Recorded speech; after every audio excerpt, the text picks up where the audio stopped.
Well, well, well. It's great to see you. Sure hope I'm not muted. Hope you can hear me loud and clear. What kind of jersey is that? It's this one. The reversible one. Steve, are you going to reverse it? Of course I'm going to reverse it. You just got to wait. Steve Dangle here. Watch a Leafs game with Steve Dangle. Back in black and blue. For the Leafs taking on the Montreal Canadiens. I was about to say, some of you haven't watched me in quite some time. Leaf fans, I think you've been around. Because our first streams were watch a Leafs game with Steve Dangle during the playoffs. But by the end of the playoffs, I had done more watch a Habs game with Steve Dangle streams. Because the Habs did me the common courtesy of going more than one round deep. For goodness sakes. And we got Leafs and Habs tonight. The Leafs are 5th place in the entire league. The Habs, are last and already eliminated from the playoffs. And every Leaf fan and every Habs fan watching right now knows that means we're in for a tight game. And absolutely. Oh, what the Leafs got bumped all the way down to 9th. But it's a tight affair. A win gets them right back up into 5th. With the fewest games played. My goodness. I want to address a question.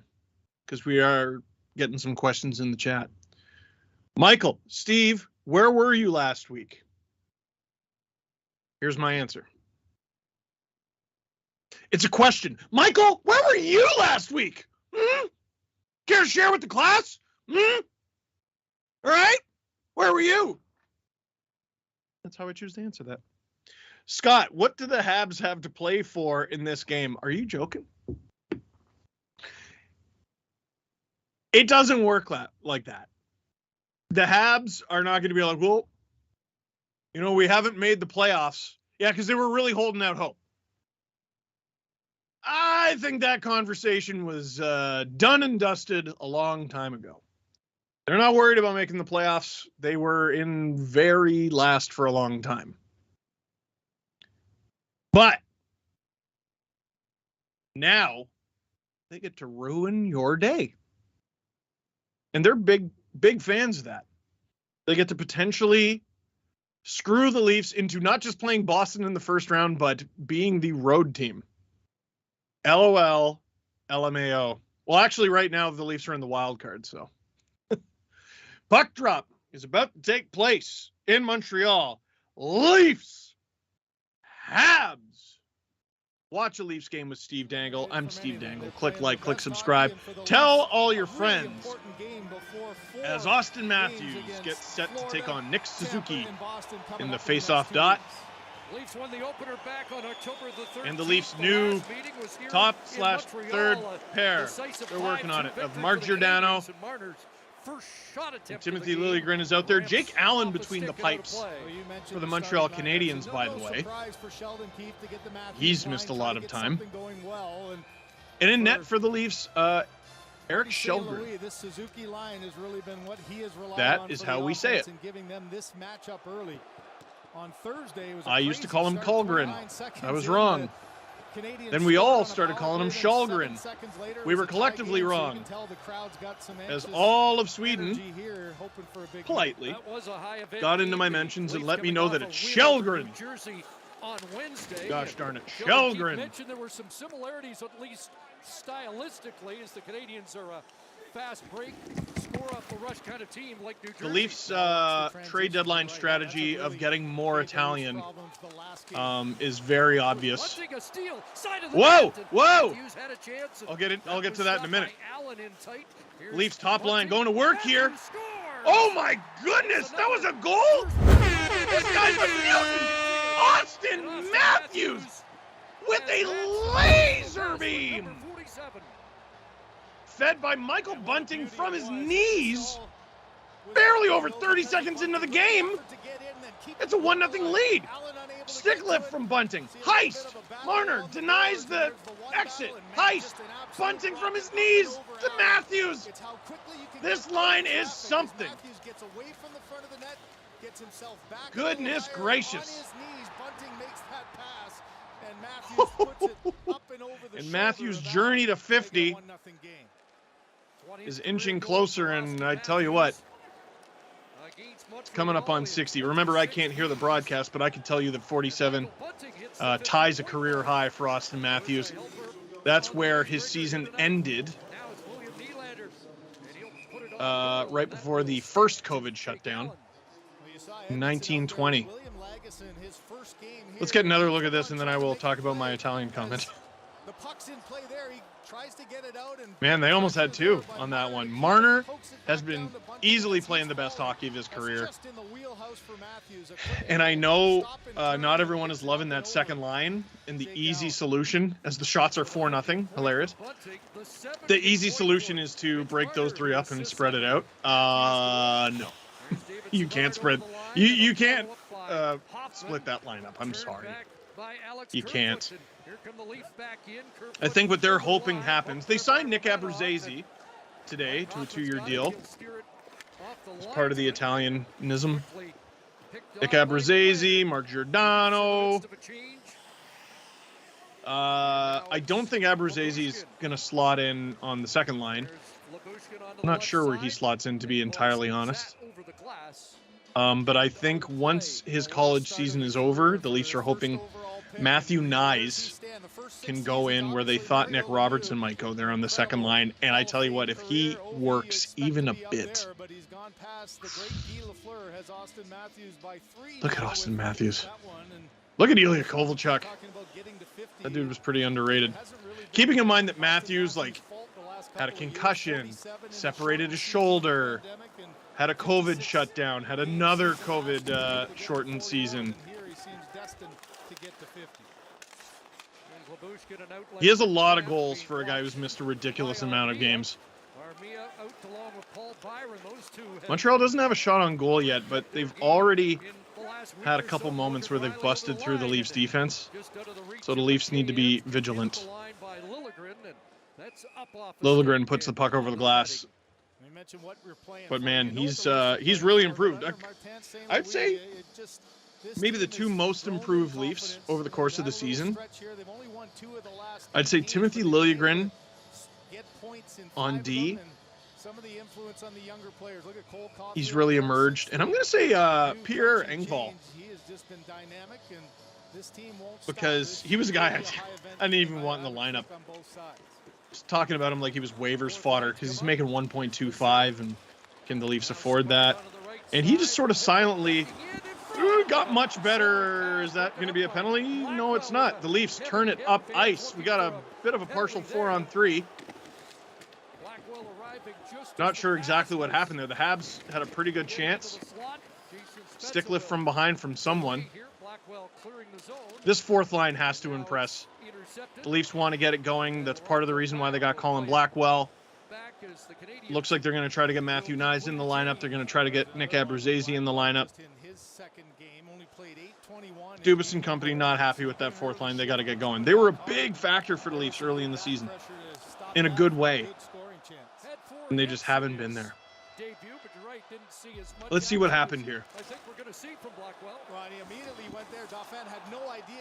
See, it's a good stick lift from Blackwell, but they're going to argue that he went for the feed as well. One thing he can do is use his legs to create some good chances. Go face off in the Montreal zone. Canadians get control. Here's that top line again. His pass broken up, and now Lagesson under duress again. Out there along with Romanov against the Leafs top line, and an icing call against the Canadiens. Man, I have no idea what the Leafs are going to do when Muzzin comes back. Casino games perfectly made for you. Riley Labushkin, Brody on the left with Justin Hall, and Mark Giordano with Timothy Liljegren. Almost makes you wonder if the plan is Muzzin Giordano or Brody Muzzin. You wondered if the pairing would be a little Number bit 84, William Lagesson, part of the return for Brett Kulak in that trade deadline deal. It's a bit of a shame. I hope he does well here in Montreal, because he was having a hard time like getting in the lineup in Edmonton. He was getting sent down, and then he really seemed to start doing well under Jay Woodcroft. And I mean, Habs fans know about the difference that a coach can make for a player, right? Cole Caulfield's been unbelievable. And then he gets dealt. So my worry for him has nothing to do with the Habs organization. It's just after battling for a good thing in Edmonton, he sort of had it taken away from him. Another icing 3 in a row here. And Caulfield, we said offensively what he's been able to do, but another guy who just says, okay, you got to play on both ends. There's a good backtrack there. He's able to take Kerfoot. I'm trying to stealthily pour my coffee into a mug, because my coffee is from a coffee place. And they don't pay us. But if they want to pay us, then they can figure that out. But in the meantime, I should be pouring into my Dangits mug. Here comes Pierre Engvall. Got the game-winning goal last game, and there was a rebound there. But I believe that was Ilya Mikheyev could not get to it in time, and we got an icing. I wonder how Eric Shelgren feels back there. No shots on goal through 4.5 minutes. But he's had a couple moments of the Habs sort of busting through the zone. Oh, Mickey! Would you believe me if I told you Ilya Mikheyev over an 82-game pace, despite having his wrist worked on, or breaking his thumb, whatever it was? He had his wrist worked on previously. Despite all that, he's scoring at an above 30-goal pace.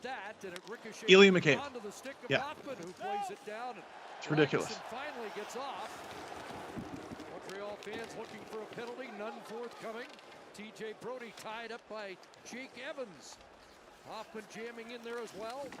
Hall tied up but stays with the puck and now moves it ahead, and away goes Matthews. Definitely saw in the rearview mirror Leon Draisaitl and Chris Kreider closing in. And here come the Habs. They're eventually going to get a first shot on goal, and but has scored in the opening minute here tonight. I got a bad feeling. Armia's pass blocked by Matthews. Now Mark Giordano. Apparently I might have had some mic issues. I apologize. I'll tell you what I did to fix it. I jiggled a cord. I went to school for 4 years for this. And it worked out to center ice. Armia hands it off. Here's Christian Dvorak curling inside the line. Unfortunately, 2006 to 2010, there weren't a lot of how to do YouTube courses. Would have been helpful. So approaching the 6-minute mark of this first period. And there's Byron breaking through. Tyler Pitlick, a big hit as Labushkin stepped up on him. Around it comes to the far side for Weidman. His shot doesn't get to the net. And it's cleared out to center ice. Back in Schuneman. Habs fans, how are we feeling about that Arturi Lehkonen deal? Puck played in front of the Montreal bench. Weidman they did all right. I'll try to find the exact return. Habs did all right, but I don't know. Just feels like the sort of player you'd want to keep. The Habs are in such a weird rebuild. I feel like they're not in a typical rebuild at all. Because most rebuilds don't have, well, most rebuilds don't have $10 million goalies that may return at any given time or retire. So that's a pretty big wild card. Wow! Oh, what a stop by Allen. That one time in there, Tavares too. I think it was Kerfoot. Oh my goodness. And you know, Jake Allen did that on Thursday against Florida. There was lots anyway, where was I? But like they have, like with rebuilds, you're looking for what you're going to build around. And the Habs, I mean, have some really important pieces already. Caulfield and Suzuki, and we'll talk more about them when we come back on Watch a Leafs Game with Steve Dangle. I'm Steve Dangle. Click like, click subscribe, tell all your friends.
Watch a Leafs Game with Steve Dangle. I'm Steve Dangle.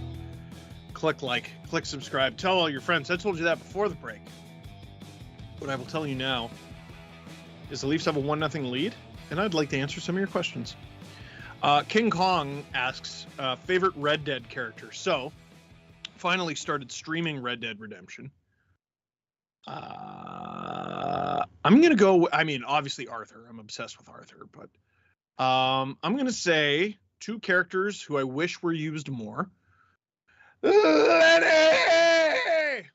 And Sean Maguire. You can tuck a dog off a meat wagon. Bunting for Calder. Hello. Geez, Cole Caulfield should be going for Calder, but he only had 1 goal under Dominic Ducharme. It's unreal he has 12 under Martin St. Louis.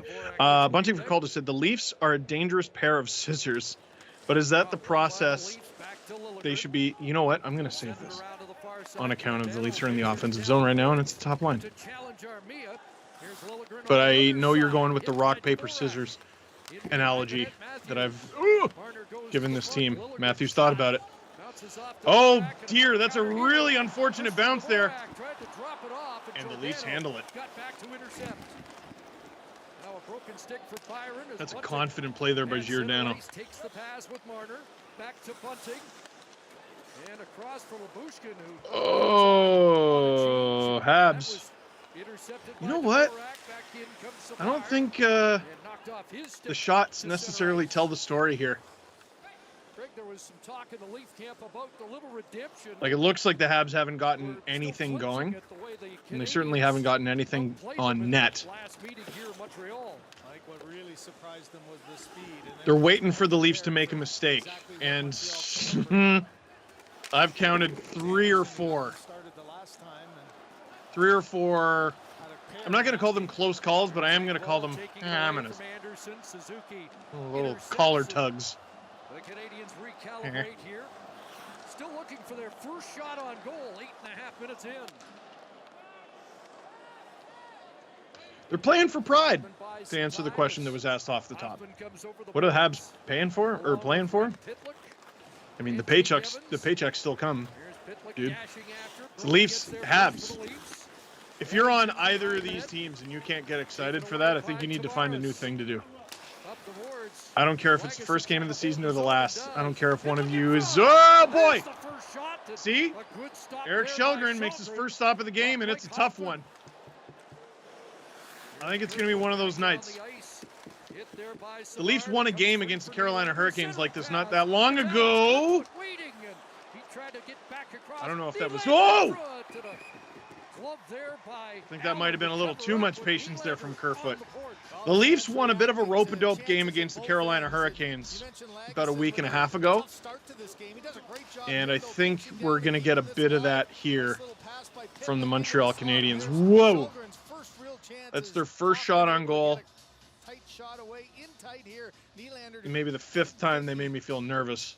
knew he had a little bit more time. He might have been able to stop. In fairness, I mean, can you blame me for feeling nervous in a Leafs Habs game and a stream? Habs fans, if you haven't been here all season, you haven't seen my stream since the playoffs.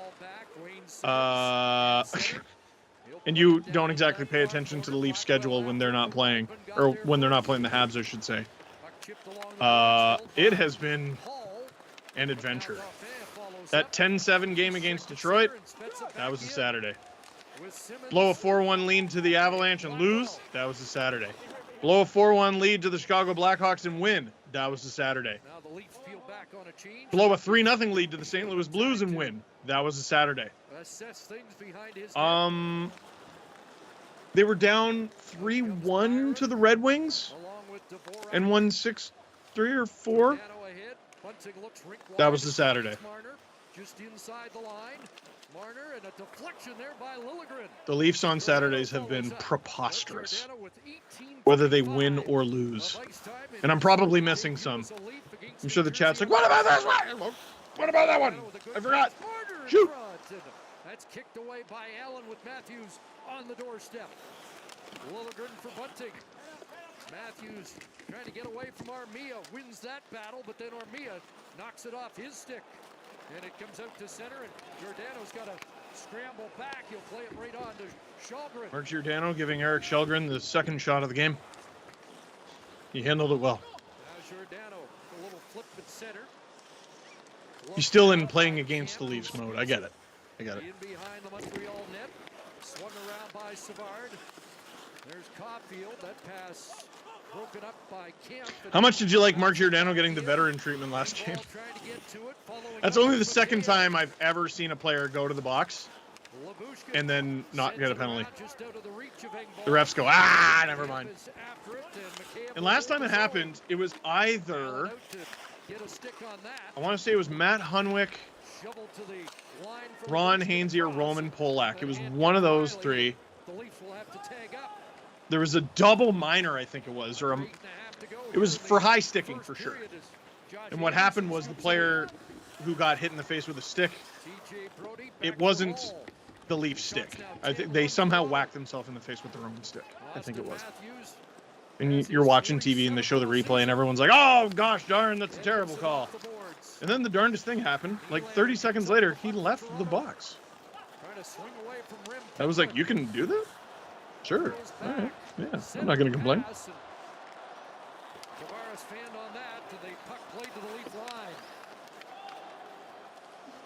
Habs definitely looking to spread the Leafs out here. Ooh, shifty by Justin Hall. Where is it? Covered up by Jake Allen. Jeez, he did that with the fishbowl and everything. Let's see this. Right by Romanov. And Justin Hall, I think Joel Edmondson got a piece of his stick. That's why he wasn't able to get a good shot off. Watch the Leafs game with Steve Dangle. I'm Steve Dangle. Click like, click subscribe, tell all your friends. Let me give this the time it deserves. Bunting for Calder. Leafs are a dangerous pair of scissors, but is that the process they should be taking, or should they become more of a rock type team? So here's what that means. Basically, I was talking about the Leafs because they were winning most of their games for a stretch. This was like a month and a half ago. They were winning most of their games for a stretch. And then they played the Calgary Flames, and Calgary mopped them, walked all over them.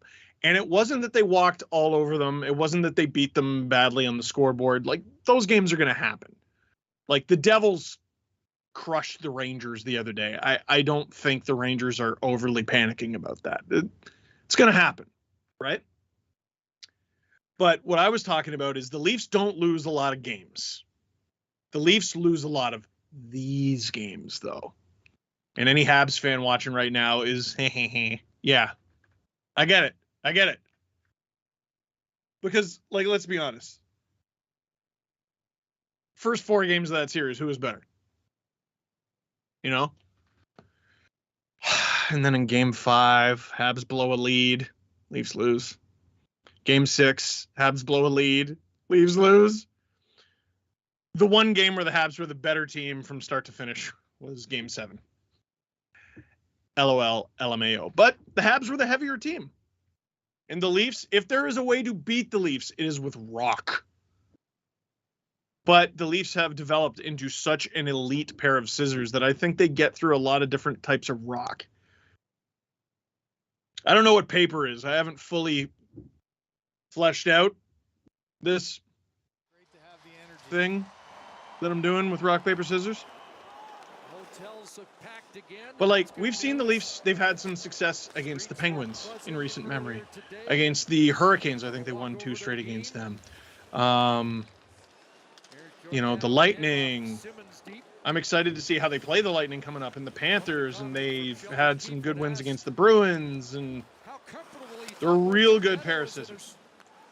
But the playoffs favor rock, and I hope the Leafs bring enough rock to complement their scissors. What I would say is the Leafs are, I think they're underrated for their tenacity, but they are rarely the team to initiate conflict. They'll respond to it, and they do an okay job responding to it. Like Tampa doesn't initiate a ton of conflict, but they respond to it really well. Do the Leafs respond to it well? Sometimes yes. Often no. We'll see how it goes. Come playoff time. Playoff time is going to come early, by the way. Leafs have not played a ton against Tampa. They have not played a ton against Florida. I don't think they're done playing the Habs this season. I don't think they're done playing the Bruins this season. They got a lot of interdivision games. It is not going to be a fun stretch run for them, that's for sure. A lot of back-to-backs on the weekend as well. They don't have a Saturday off for the rest of the year. I know that, as the guy who works Saturdays. 6 is producer Stu. Oh, partial 2-on-1. Oh! Engvall didn't trust that Camp was open, so he shot it himself, and I think he hit the side of the net. There is one Saturday in May that I'm hoping to get off. It's at the end of May. And the Leafs might give it to me off. I'm kind of hoping they don't. Oh, it was off the post! Ah, Seabiscuit. Goodness gracious. The Leafs call him Biscuit, by the way. Justin Hall said it's Bisky sometimes Biscuit. And they call him that because of Seabiscuit, the horse. Because Pierre Engvall is extremely fast. On a team with Ilya Mikheyev, Pierre Engvall is the one named after a fast horse. Frank, how you feeling about William Nylander? Not enough, man. Not enough. We know what Willie is capable of, and the bar has gone up. Like, this is no longer your uncle being like, oh, this kid's soft and he's a bum. This is people who have been watching him pretty effortlessly throw up 30-plus goal seasons, banging away in front of the net. And, like, he's looked good at times this season. He does a lot of things well. His attention to detail has been out the window lately. He's even been getting his cookies, like, on the power play. He still has been putting up some points. But, man, he's had some really lackadaisical nights recently. And I don't have a problem saying that as a Willie fan. I'm a Willie fan because he's made us into Willie fans by how well he plays. He's got to step it up big time. Andrew, do you want the Leafs to stay in the wild card position? No. I don't have a preferred opponent. I don't care who the Leafs play in the first round. And Habs fans, don't take any offense to this, but you know I'm telling the truth.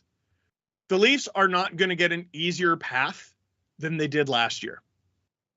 Last year, they had the Habs, who were literally the worst team to make the playoffs last year.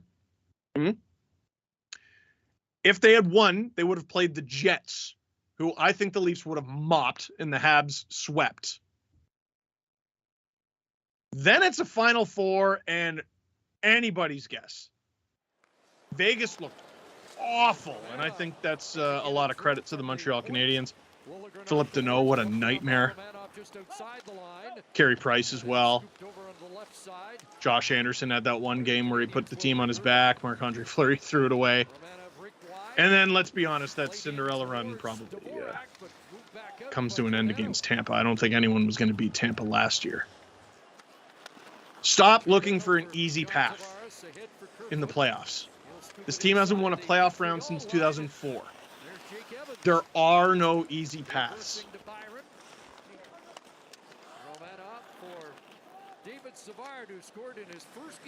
If you got to play the back-to-back Stanley Cup champs, you play the back-to-back Stanley Cup champs.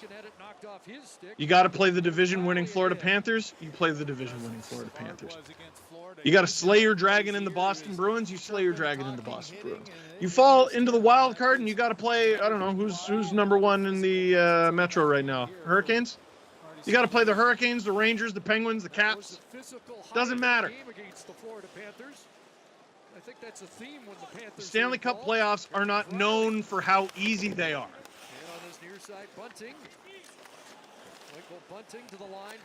No matter who's in front of you, win. After it again, Matthews in the opening minute, the third time this year. Is that going to be a trip? No, it is not.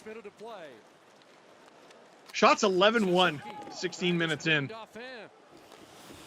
I still don't think the Habs have looked that bad, but, I mean, that's a pretty clear advantage as the puck, wow, that went into the stands very fast.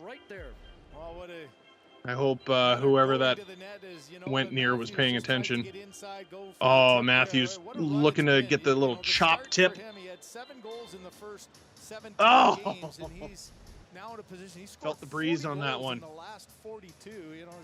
Incredible 78-goal pace. League leading 18 goals since the All-Star break, despite being suspended for 2 games. Lisa played a lot of games. Uh-oh! Rebound! Wow, I can't believe there wasn't a pass there.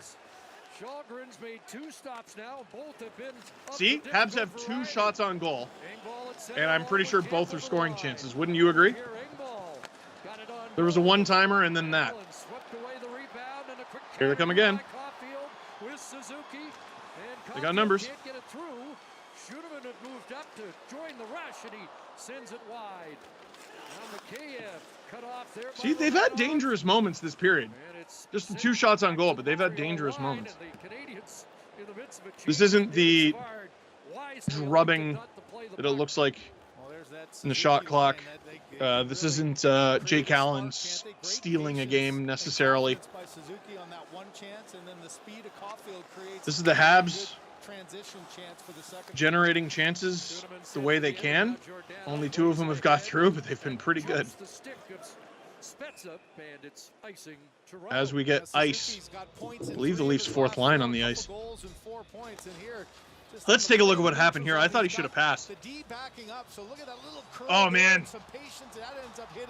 I don't think Suzuki, I think he was stumbling a bit. Yeah, Brody, disrupted him just enough. Because who is this man in front? Caulfield?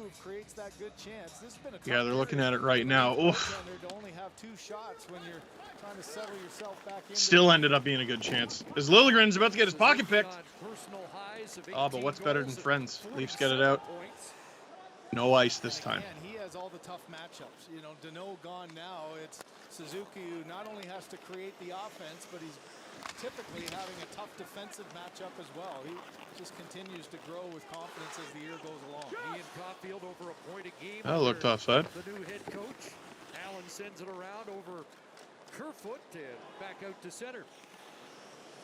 I can't explain it, but I want Ilya Lyubushkin to score more than I want to breathe. On to the left side, Kerfoot, Tavares. Oh, man! Willie's right there. To make the defensive play. Alex Kerfoot, only Austin Matthews. No one wants to pass. Saturday night points. Oh, there's one. In. Oh! That shot hits the How? guard and bounces harmlessly away. How? Savard saved the goal there, Chris. That was going to be an easy tap in, and he What? got his foot on that one to stop the pass going across. I wish I had a replay monitor. All back to Brody. Like the dude between the benches. What? Back to Justin Hall as the Matthews line checks back in. That pass got Just a through, minute to right? Go here in the first period. How?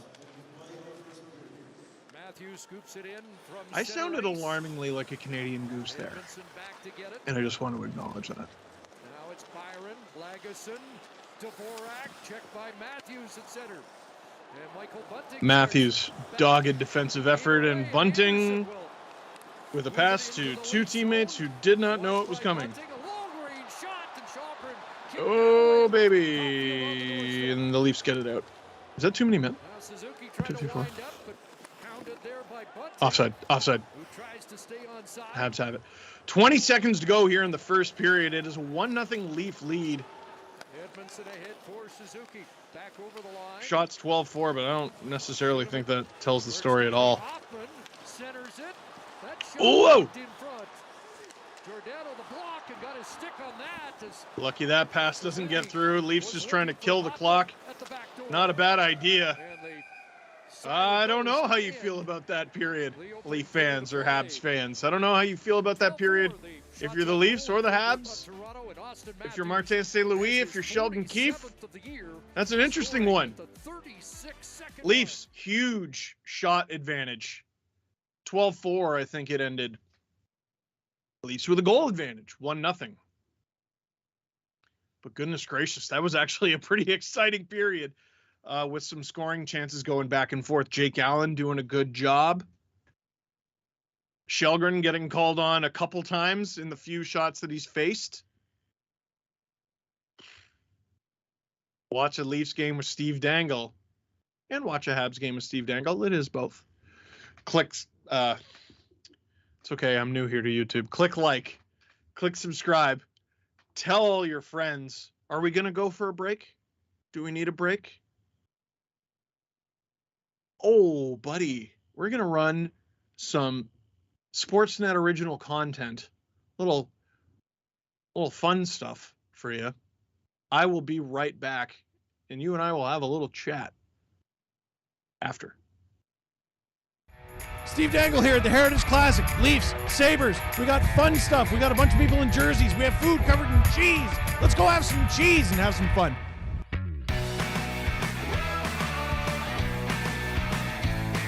Get out of here! That's sick!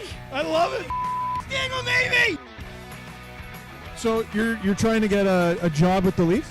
Yeah, And this is the plan. this is the plan. Do the right thing, Kyle. What's your name again? Rob. Hi, Rob. All right, we're going to shoot some pucks into the washer, into the dryer. Hopefully not make a fool of myself, but I don't know. Those kids are pretty good. Can we cut it so that it's just really close-up shots of the puck going in? Here goes nothing.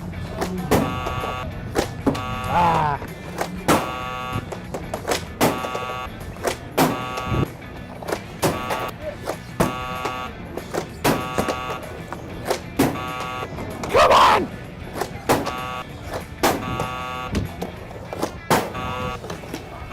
Go in! All right, we had a good talk.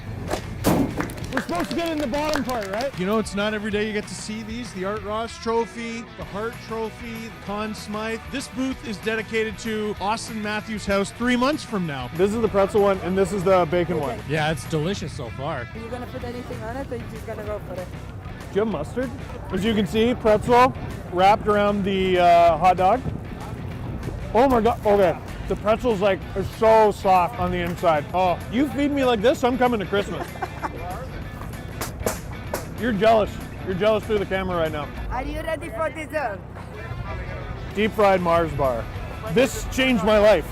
This is like no exaggeration. This is a 20 out of 10. Heritage Classic, Leafs, Sabres.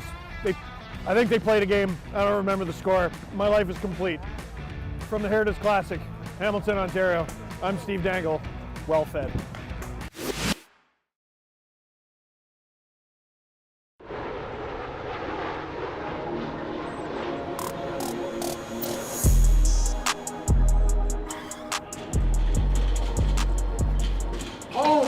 Fred VanVleet. It's about to be on.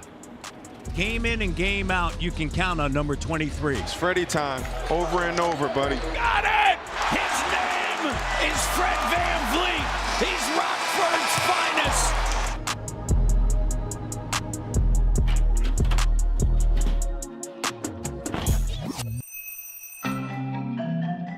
So I'm gonna be like, all right, you're you and I'm Shantae, so I want to get a wig. I know he won't wear a wig. I want him to recall the words that he said to her. I'm okay with wearing a wig. It's gonna be awkward, but it's a chance I gotta take. All right, let's do it. We're pulling into Walmart, see if I can get a wig. The hope is that Fred VanVleet will wear the wig, pretending that he's his soon-to-be wife, Shantae Neal, went to Walmart and there are no wigs. So, that idea is dead. Freddie spares some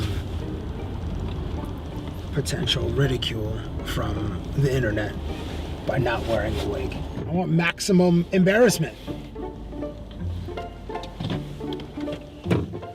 The last time I interviewed Fred VanVleet was during the NBA Finals. He's a champion now, so he's gonna go from the heights of the sport to the lows of an interview with me. These are the 3 goals I have for this interview. Make Fred uncomfortable. Freddie, Freddie, Freddie. I feel a little bit of shame washing over me. Make it awkward. You are on fire when there's a child, when you're about to give birth to a child. He's not gonna enjoy this. And make Fred laugh. I hope the interview isn't as cold as it is outside. Because if he's not feeling it, whoo, that's gonna be uncomfortable, uncomfortable. All right, let's go get it.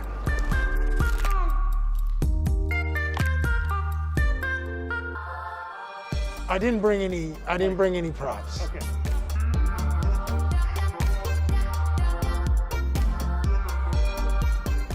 Do you have a preference of side? So I will be here most of the time. Everybody rolling? We're gonna be awesome. Thank you. 3, 2, 1. Ladies and gentlemen, the man to my left is a NBA champion, and his government name is Frederick Edmund VanVleet Sr. Correct. Welcome, sir. Thank you. Hugs feel amazing, don't they? They do. Even better than before. Brothers don't shake hands. Brothers gotta hug. Do you ever hug like chest to chest where you feel the other person, like other dudes, like heartbeat? I mean, the people in my household. Right. Not people at work? Not all the time. Okay. As I look around here, Fred, there aren't too many vets or dudes with your stripes. NBA All-Star, NBA champion. How much have you leaned into leader guy? All of it. That's kind of like You lean all the way in? Yeah. So you're at 0 to 100, Freddie's over here, leader guy. Yeah. It's real simple, but we need this. And if you don't understand why, just take my word for it. We need this win, and we're not leaving without it. Come on. Come on. Win on 3. 1, 2, 3. That was like my #1 goal this year was to take the leadership responsibility for this team. We got a lot of talent, a lot of youth. You're also part of the youth, bro. No, I know. No, I know that. Okay. They don't know that. So Okay. 27 is like a big number around here. Yeah. You know who's a bit of a international man of mystery? Who's that? OG. OG, yeah, for sure. Who makes him laugh consistently? Probably himself. Probably. He laughs at his own jokes? Yeah, I think I do that too. I think he just chuckles at himself sometimes. Like, he surprises himself. Can you make him laugh? For sure. How do you make OG laugh? He yelled at a ref the other day, and he didn't think anybody saw him, and we locked eyes, and he just started cracking up. Like, he couldn't believe that he was yelling and cussing. VanVleet just completely turned things around for himself by having a baby, apparently. On March 20th, 2019, your son came into the world. Was it Bailey's May 20th? Yep. Your son came into the world. And after that, you played like a man on fire, bro. He's heating up. He's on fire. In the Eastern Conference Finals and the NBA Finals, shooting 53% from downtown. He actually started playing well since his wife had the baby. Since Fred Jr. came into the world. Since Fred Jr., he has been on fire. By the way you're playing right now, is there another baby on the way? Not that I know of. Okay. Not that I know of. Is there a baby somewhere else that is no. here? Because, bro, that's like your superpower. You're the super serum. It's like a new baby. You go off. Hey, well, I got a lot more to give, so we'll see. We'll see how my family holds up. But I'm good on kids right now. We'll see. Freddie, you are built for big moments. Congratulations on your recent engagement. Thank you. That's wonderful. The last time we spoke, you allowed me to get into here. Between the two ears, Freddie. Yeah, here we go. I would like to be in here again, sir. Okay. How did you propose to your wife? How did you propose to Shantae? And what are the words that you said to her? I don't think I said too many words. We've been together our whole life, so it was about time. It was one of those things where it was like about damn time. So. When did you start getting this? Yeah, I've been getting that for a long time, so it was well overdue. Okay, but now I need to know the words. I mean, we need to know the words. Like, what did you say to her? What did I say? I think I just said, you know what time it is. You know what time it is. Then, will you marry me or will you, something like that. It wasn't too much words, bro. It was just like, let's just put the ring on and you already know how this goes. I was thinking, may I do an artist rendition of maybe like, well, I'm you in this and you're Shantae in this. No. No. That's even too far in the alternate. No. What I had planned to. Yeah, we can stay away from that one. Okay, we're just. You gotta set your boundaries, man. You gotta set your boundaries. Bro, I was about to sing to you. Cool. I just was imagining you getting down on one knee. I'm like, that's nah. 100% what I was gonna do. Bro, this morning I went to look like, you know, because I'm such an idiot. I went to like try to find a wig, like all right, I'll be Shantae, you be you. It just is a way to get you to go go there, but I knew it would be a little bit tough sledding. No, sir. No bueno. You're not as active on socials as some of your colleagues and your peers in the NBA, but do you experience NBA Twitter the way that we do? So for example, when KD will clap back at a fan, when you see it on your phone, are you scrolling through the comments as well, either smiling or laughing at the reactions? Sometimes. I don't get too far though. I make sure I see what's going on so I know like for conversation purposes, but I'm not getting lost in the comments. Have you ever clapped back or have you ever wanted to clap back at somebody? Yeah, for sure. I'm human, for sure. I've clapped back a couple times. I'm a sensitive person, so. You are? You can actually pinpoint the second when his heart rips in half. And now. If somebody says something to me like in 3D, that's gonna go a lot different than like on the internet. So I had to learn to, get some tough skin for sure. Bro, when was the last time you gave someone a two-piece? A little. We're gonna keep that between us. We're gonna keep that between us. Like, it's been a while. Okay. It's been a while, yeah. Definitely not saying that on camera. Yeah.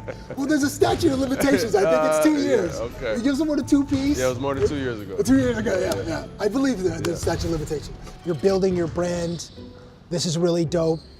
You have a signature shoe.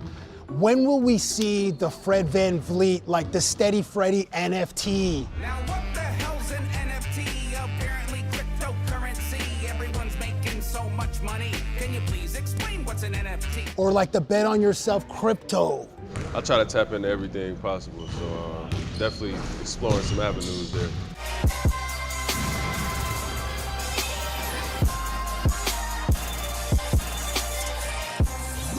As we wrap up, I'd like to leave this on a high note. For your upcoming wedding, do you need a DJ? Sure. Do you need an MC? Hey, what's your rates? We can talk numbers. We can talk numbers. Do you need a ring bearer? No. Yeah. Okay, fine. Well, listen, if it's gonna be one of those type of parties, I would love to be there. And if it's a party like we had in 2019, bro, I'll definitely be there. We gotta remake that for sure. Yeah, and remix it too. And I don't even know what that means. The bar is high. The bar is high, and the bar is open. Yes, sir. Thank you so much for this, bro.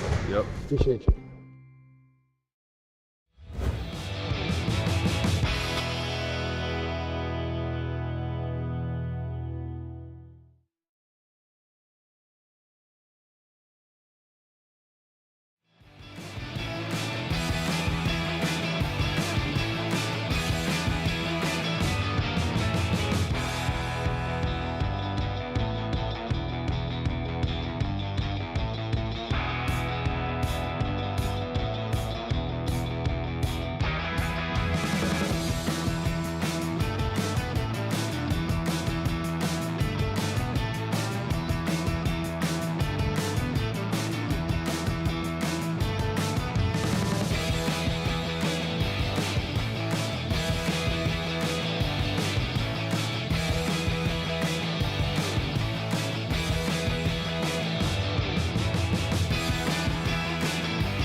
How you doing? Watch the Leafs game with Steve Dangle. I'm Steve Dangle. Click like, click subscribe. Tell all your friends. I can tell this is going to bug me and potentially you. So, is that better? I have to ask Kyle Bukauskas what he uses. Last time I got my hair cut, I said leave it long because I thought I liked the feathers. And after about a week, I was like, I've made a mistake. I should just shave my head. But only at the sides. Because I don't like it. Anyway, Leafs up 1-0 on the Montreal Canadiens. Hooray! Leafs out shooting the Montreal Canadiens. Hooray!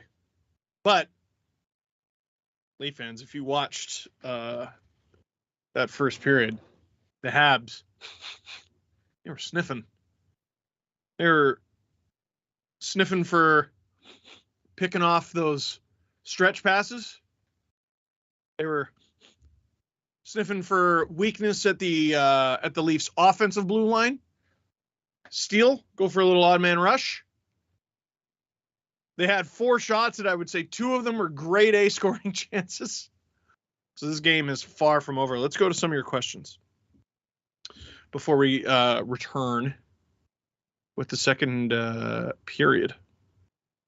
How about Cabby, by the way, with Fred VanVleet? Andrew. Nope, we already did that one. It was, do you want the Leafs to stay in the wild card position? And my answer was, I don't care who they play in the playoffs. Good teams make the playoffs, and you have to win. Justin, why was Arizona allowed to claim Sateri? Do you think he will play there? So that's fascinating. So the Leafs, I'm sure you know, the day before the trade deadline, signed a goaltender named Harri Sateri out of the KHL. They had a KHL contract. They had to buy themselves out of it on their own, with their own money, right? Won a gold medal with Finland at the Olympics, and the Leafs signed the 32-year-old goalie to potentially be a backup heading into the playoffs. Because right now they have Eric Källgren, who is playing in, I think this is his 4th NHL start. Arizona claimed him. Now, basically, there was a rule. There was a player a long time ago, Reijo Ruotsalainen, I think, who the Oilers would basically just bring over from Europe for the playoffs, and it was their way of sort of gaming the system. That was so long ago. I don't even know if I was born when Ruotsalainen was an Oiler. It was forever ago. So now the Leafs aren't storing this player there. They're not keeping Harri Sateri on Sabir Novosibirsk of the KHL for safekeeping. He was there. The Leafs needed a goalie. Due to unusual circumstances, the KHL season usually goes till April 30th, right? So he wouldn't be available. No one in the KHL would be available unless they terminated their contract. And there'd be no reason for him to do that except the KHL season abruptly ended because gestures vaguely at the world. It's nothing nice. So the Leafs signed this goalie, but because of the rules, he has to clear waivers. And like supposedly 3, 4, 5 teams put in a waiver claim, and now he's property of the Arizona Coyotes. Supposedly he's not happy about it. Why would he be happy about it? He signed a contract with the Toronto Maple Leafs, and 24 hours later, he's on the Coyotes. This works in reverse, by the way. If the Coyotes signed a player, that player put their name to paper on an Arizona Coyotes contract, and then the Leafs claim them, they'd be like, what? But I signed with the Coyotes. So we don't know if he's even going to report yet. My assumption is he's going to report to Arizona because he has to, because he needs the money, because he just paid 5 or 6 digits of his own money to get out of his KHL contract so that he could join the Leafs, only to not join the Leafs. Anyway, second period underway. Leafs, Habs. Oh, geez, the Habs had a shot taken away. That's unbelievable. Romanov and Bunting. Romanov and Bunting go at each other. Okay, Habs fans, let me know if I'm off base here. I think going to be a great one. Because I've watched a bunch of Alexander Romanov.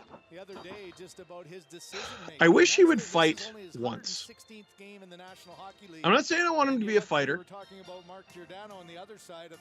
He just seems like an angry guy and feels like he needs to get it out of his system. I think he's really gaining valuable experience just so that his opponents know it's there. They just know he's capable of it. That was not the greatest play by Justin Hall. Here comes Joel Armia, the man who almost single-handedly won Game 5 for the Montreal Canadiens. He was so good in that first period where the Habs came out flying. That's burned into my memory as the puck goes into the stands. Norris Trophy winner coming back home, and Giordano's got an opportunity to expel that kind of experience. That kind of experience to his young partner Liljegren on the other There's side. Mark Giordano. Loves a good stretch pass. Okay, 38 years old, you're not as fast as you used to be, but look at, he reads the play, gets back to the middle. Oh, that was him with that play earlier. I thought that was Bunting. Check out the old guy. Not bad at all. Pretty solid first period by Mark Giordano. 3 of the 4 leap block shots by Giordano, who had 2 block Mark shots Giordano, and 3 hits. 38, by the way. Against New Jersey. Here comes Morgan Riley. At the beginning of next season, he'll be 39. And there's rumors he'd look at potentially taking a contract with the Leafs, which I would not be opposed to. Oh! Where is it? Rim Pitlick, who was parked in front defensively for Montreal. Back for Riley. Riley sends it. Oh! That hit traffic in front, maybe off Schooneman. Riley again. Leafs getting back to something that's been a strength of theirs this season. And something they didn't have nearly as much of last year. They're good. Oh, in front of the net. And good at getting shots through and deflections and rebounds and havoc. This is, oh boy, almost offside. This has not been the easiest first game back for Jake Allen so far. First or second? I know he hasn't been back for very long. His shot, and Simmons unable to redirect that. Liljegren steps up, trying to shake the checking of Armia. He'll take a lap here. Really liked how Liljegren played last game with Giordano. Spezza looks for it. And the strategy, again, seems to just be plop that puck right in front of the net. And see what happens. Back on it is Blackwell. Colin Blackwell. New York Ranger, and it's Simmons' shot. See, the Leafs are called a small team. And if you look at their roster, they're not. Everyone talks about them. Whoa! Everyone talks about them like they're all the size of Colin Blackwell. And then the Leafs got Colin Blackwell. And they said, oh, this team's actually huge. Oh, it hit Mikheyev in the back. And then you get the fourth line that keeps it in the offensive zone. You That's get a hemmed-in defense, and then the Matthews line gets Blackwell with good little chance. Matthews didn't miss in the first period. That one just a little too high and wide, trying to get the one-timer on net. Leafs coaching staff saying, Ilya, why'd you block that? On the ice, a minute 52. Needed the change. Here's Matthews. Matthews just made about 20 moves standing basically still. Holy cow. Bunting tied up by Edmondson. Michael Bunting's got it back. Flips it for Hall, knocked away. But Hall gets it back. Good keep. Now Edmondson with a stiff hit on Hall. Mitch Marner, slot. Bunting. Marner into the slot to Bunting. Can't get a clean shot off. Justin Hall really aggressive on this shift. And he had that scoring chance in the first. He's sniffing. Taps it back to the line for Brody and a cross, and the big shot stopped by Allen. The rebound. I kind of like him with a guy like Brody. A lot of Leaf fans are down on Justin Hall, but if you watched him with the Marlies, I think he plays his best hockey when he's given license to fly a little bit. Hall looking for the offside there. They don't get it in the Habs. Coming in, Cole Caulfield crashing the net, and he can't quite handle it. Habs keep it, though.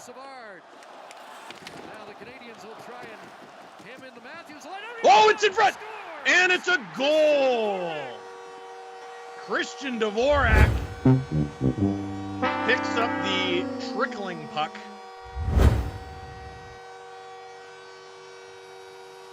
I love Habs fans and Leaf fans, man. Because Habs fans don't even go like in Leafs fans' face. They just sort of laugh because they think it's funny. And it is. Oh boy, that's just a really unfortunate bounce, and Marner knows it. What happens here? It goes off of Armia's stick, and then Armia tips it to Dvorak, and I don't even think he meant to. But Dvorak is no, I believe it. Wait, what? Coach's challenge?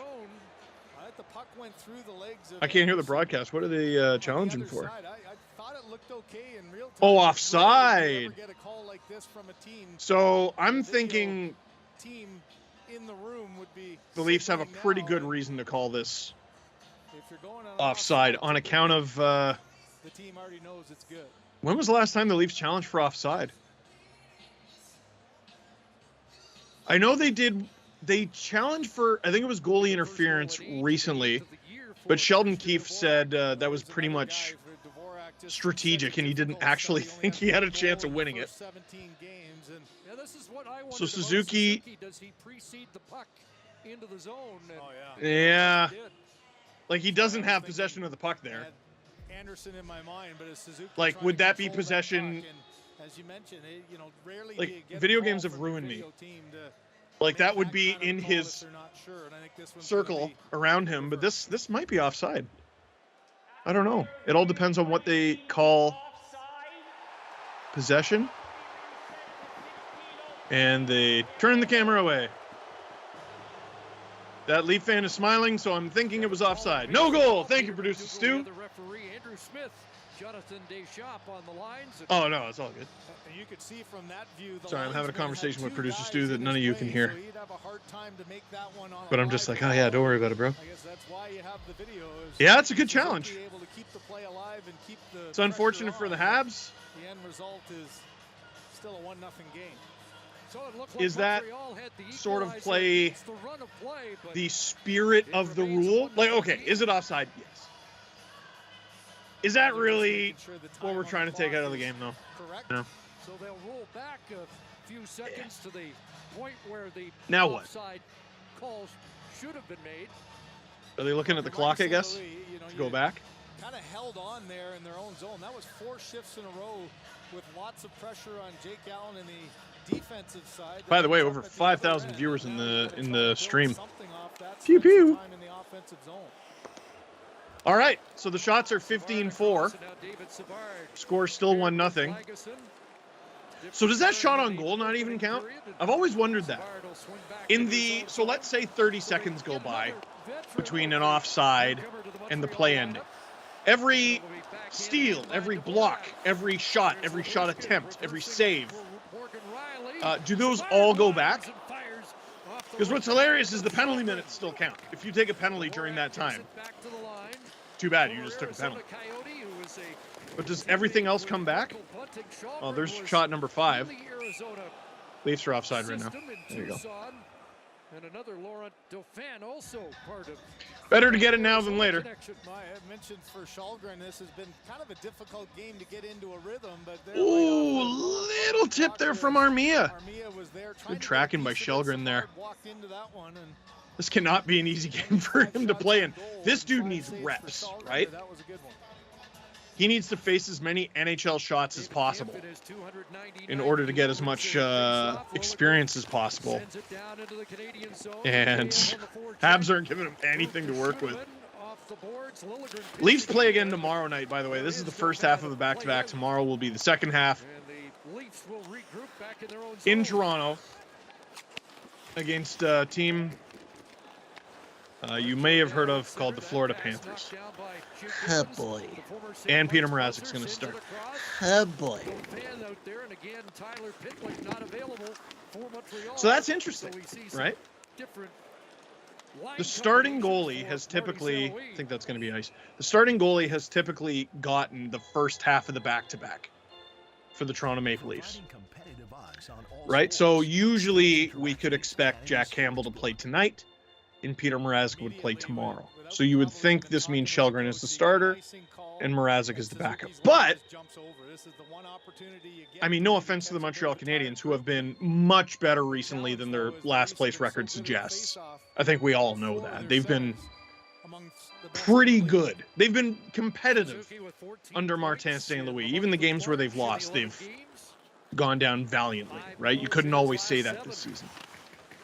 So you get Källgren taking them on. But then you have the first place in the division, Florida Panthers, tomorrow. So I would say this is Mikheyev. Oh, where did he get these hands? I would say this is the Leafs giving Mrazek the more difficult duty, frankly. He did well against the Devils the other night. We'll see if that continues. Well, we know all about his speed, but I know you remarked to me earlier about how he's changing his speed when he's getting those chances in tight. First bunting. Now Marner, here comes that top line. Marner skipping. Lofted that over the bar.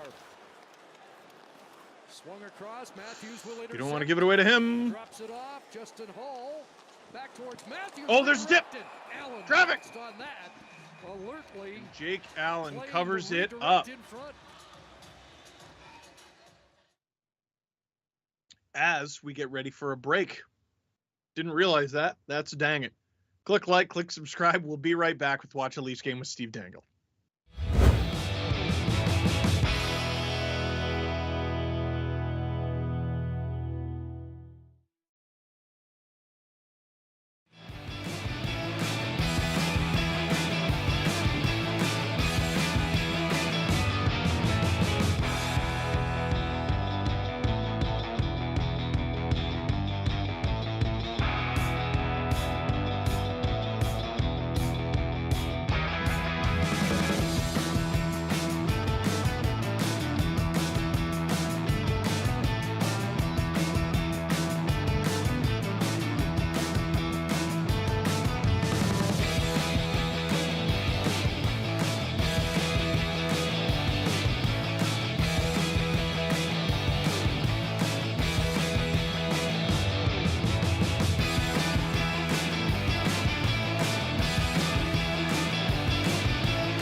Hey, welcome. Oh,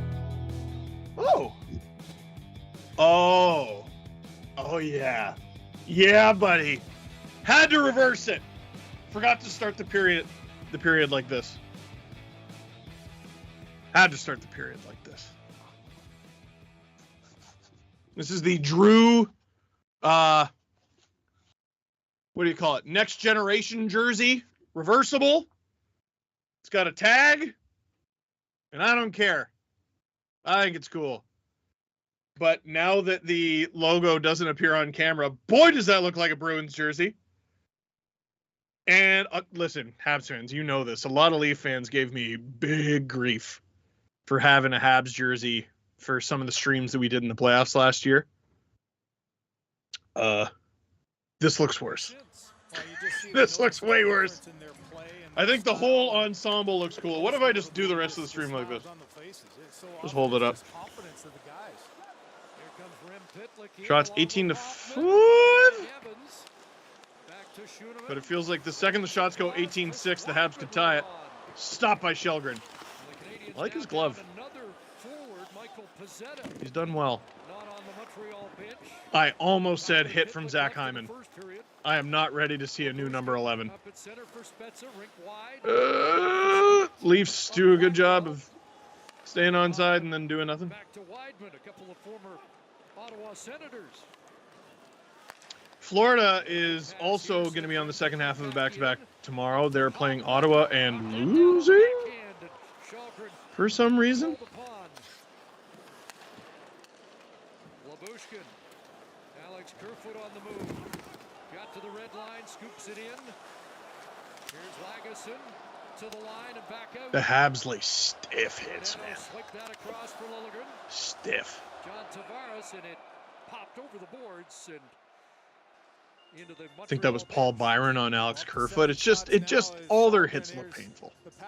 They look winding. Hoffman does a good job. You can see he's got his hands so tight together. Ooh! Underratedly good chance for Hoffman there. And a good clear from Kerfoot. I did not realize how dangerous that was. Shelgren. A week ago, Shelgren beaten 5 times on 33 shots. Is goaltending voodoo or what? Like, games where the goalie didn't seem to be at fault. The Predators just the better team on that night, and they had a number of great chances. Here come the Leafs countering with Nylander. Here comes that second line. Giordano wants it. He maybe should have been less obvious about it. Now he's got to go clean up his own mess. Goaltending is voodoo. Eric Shelgren didn't even have a good season in Sweden last year, and then was playoff MVP. He was unbelievable. Won a championship in Sweden. Mikheyev, stopped by Jake Allen. He's been having an okay season for the Marlies. Of the Marlies goaltenders, he's had the best season for sure. But his number, he's a 904 goalie in the AHL. And his numbers weren't much better than Joseph Woll, who has played a few games for the Leafs this season, and Michael Hutchinson, who has played a few games for the Leafs. Actually, he's played 2 games for the Leafs this season. Karel Vejmelka? Had any of you heard of him before the season? Another guy, undrafted. First goalie to go from the Czech League to the NHL that I can ever think of. It's been a long time. I believe someone said the last goalie to do that was Dave Riddick. You just never know. You never know, man. Pierre Maguire thought that the Habs drafting Carey Price was horrible. Remember that clip? And now he works for a divisional rival. Hilarious. Also hilarious. Pierre Engvall not thinking that was offside. Now, producer Rob getting in my ear. Apparently Michael Pezzetta went down the tunnel for the Montreal Canadiens. I didn't see what happened to him. It sounds like he took a hit. And that's really unfortunate. I've loved the fact that he's played games for them. When I saw him in the preseason, I actually thought he was going to play games for the Montreal Canadiens. But I felt ridiculous saying it. I didn't even want to tweet it. Because he just seemed like a guy who was zero skill and 1,000% work ethic. But sometimes those guys surprise you. He's played 8 games in the AHL this year with Laval Rocket. 3 goals, 3 assists, 6 points. And he's just been a engine of energy for the Montreal Canadiens in a depth role. As Shelgren makes a save. Habs are starting to get some shots through here. Part of it is your reads defensively. Here's just great patience. That fake shot gets the lane open. Pezzetta, by the way, I thought was an undrafted player, but he's not. He's a Montreal Canadiens draft pick. 2016. 6th round. There's an excellent patient read that ends up getting the puck. And now you got an offensive zone face-off that the Suzuki. Fun fact, 2 picks later, the New Jersey Devils got Jesper Bratt. Leafs win the defensive zone draw. Puck played past. Is that not as fun as I thought? The pick before Michael Pezzetta is Brandon Hagel. Back to center. Liljegren. It's picked off by Suzuki. Who's apparently worth 2 firsts. Oh, and the Montreal Canadiens score, and I think it's going to count this time. Is that Laurent Dauphin? That one beats Eric Shelgren. And it is 1-1. Well, 3 games back, 2 goals. And here's transition again. They won the battle off of Liljegren there. Dauphin does. Good stop up by Nick Suzuki, good job. Hard cross seam. Oh boy. Leafs no bueno in front of their own net at all. That's a good pass. Good positioning from Savard. Don't let that defenseman jump up inside of you. Instead, right on the doorstep, and he sneaks it behind. And that's just not a great way to make your goalie look good for the Toronto Maple Leafs. And I told you, man, you don't have to give this Habs team much. Savard with his 3rd goal of the season. As the Habs, I mean, you talk about a team powered by adrenaline. Look at them. Look at them right now. Look at them right now. You'd never know they were getting doubled up in shots. And now we're getting a penalty. Looks like it's going to the Leafs. Unreal. Just got a question from a friend of mine, Julian McKenzie. I don't know if you're watching the stream there, Julian, but he said Leafs should be burying the Habs. And here, you want me to respond in real time? LOL. First time? Question mark? Like, Julian, what are you, new? They should be what? The Habs, okay, the Leafs are out shooting the Montreal Canadiens 19-10. Which in most games means the Leafs should be crushing them. But in Leafs-Habs terms, that means the Habs should be up 4-2. All right? Why are you all acting surprised? Stop that. Stop that immediately. Getting chirp from Kevin Leafed on Twitter. Tune into Steve Dangle where he appears to be wearing a Penguin sweater. I am not. I am wearing a Maple Smiles jersey. I'm wearing a Justin Bieber jersey. And I will just say, since reversing my jersey, the Leafs are losing.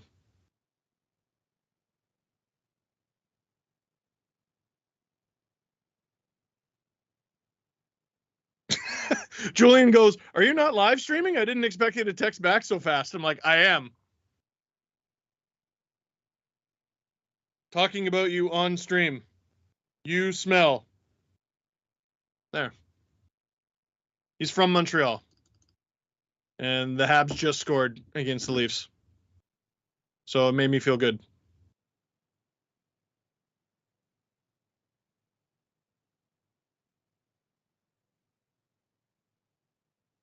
He said, no, I don't. Yes, you do. Let's get to some more questions. Can Matthew Nyes play in the playoffs? That's from Bailey. Yes. As the Leafs head to the penalty kill. Big stop by Shelgren. Big rebound, but he directs it wide. More importantly, wide of Cole Caulfield. Assist of the season tonight. Played that pass to Vorak. Caulfield on the far side. Anderson, the fourth forward. Oh, Leafs cannot quite get it out. Suzuki down low and they pass across, hit a stick. This Leafs penalty kill is so good in the neutral zone. But in their own end, sometimes that happens. As David Kampf is able to get it out. Habs power play ranks 30th. But listen, I am not going to tell the prestigious folks at Hockey Night in Canada how to do their job. But I feel like all Habs stats for every game should just be post-Ducharme. All their stats should be, you don't have to call them post-Ducharme, but you can call them after St. Louis. Is this a shorthanded 3-on-2? 4-on-2? You absolute madmen! Thank goodness Jake Allen kept it. You absolute madmen! They really went full send on the penalty kill. Look at this. Look at this. They got Ilya Lyubushkin on the rush on the penalty kill. There, it's going back the other way. He looks him off and ends up with the shot. The Leafs penalty kill really said you only live once, and just went yeehaw. Okay, yeah, that makes sense. These penalty kill 91% basically in their last 7 games, and this one 3/4 killed. But that's a lot of time remaining, unless they clear it here. Colin Blackwell gets it deep. And Seabiscuit thinks better of it. Anywhere in the top half of the offensive zone, and they're jumping, and they create a lot of odd man rushes because of it. Have still 10 seconds to work here. A few seconds later, and that could have been something. But the Leafs kill off that penalty. We are back to even strength as the score is even scoring. 1-1 here in Montreal. Fourth and final meeting will be April 9th at Scotiabank. Back in comes Oh boy. Evans. Jake Evans Terrible line change by the Leafs. Shelgren with the stop. Backhand by Byron. Much better second period for the Canadiens. The first line after, oh, never mind. I was about to say after being unbelievable in the first 10 minutes have been somewhat, I don't know about neutralized, but certainly less potent.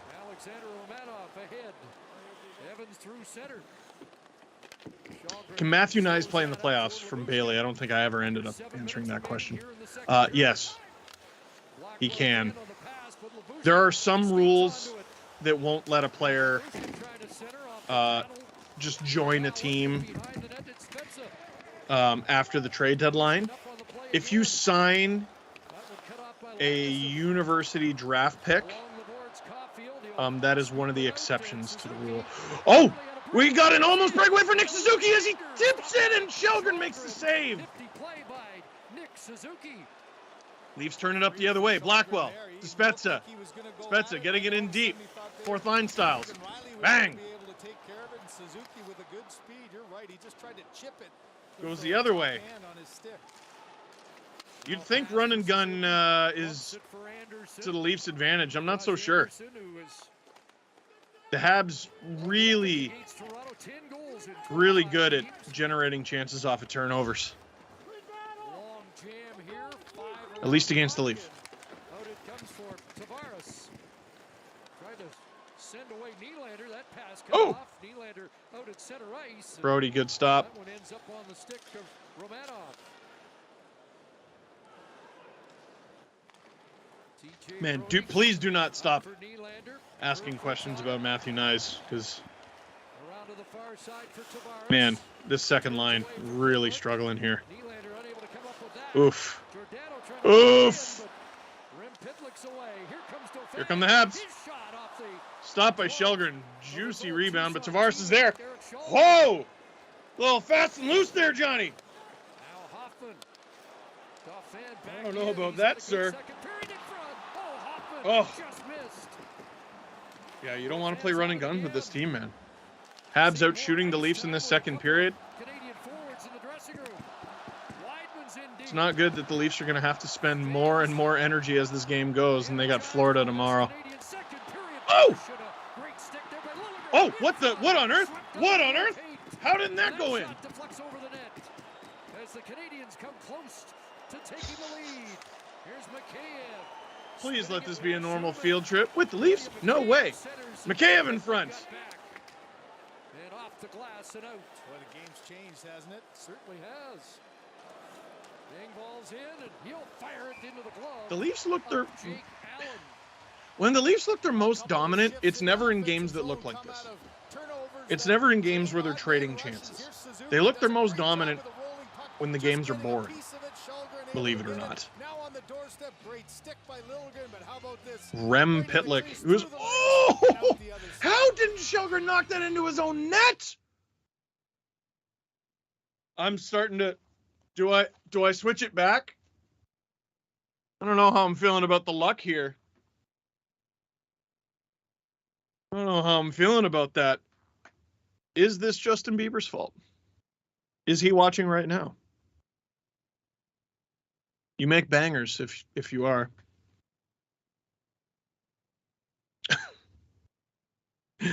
From Jamie, you can only keep one, Campbell or Mikheyev.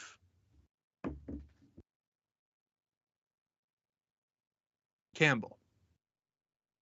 The Leafs are going to lose Ilya Mikheyev this offseason. That much is obvious.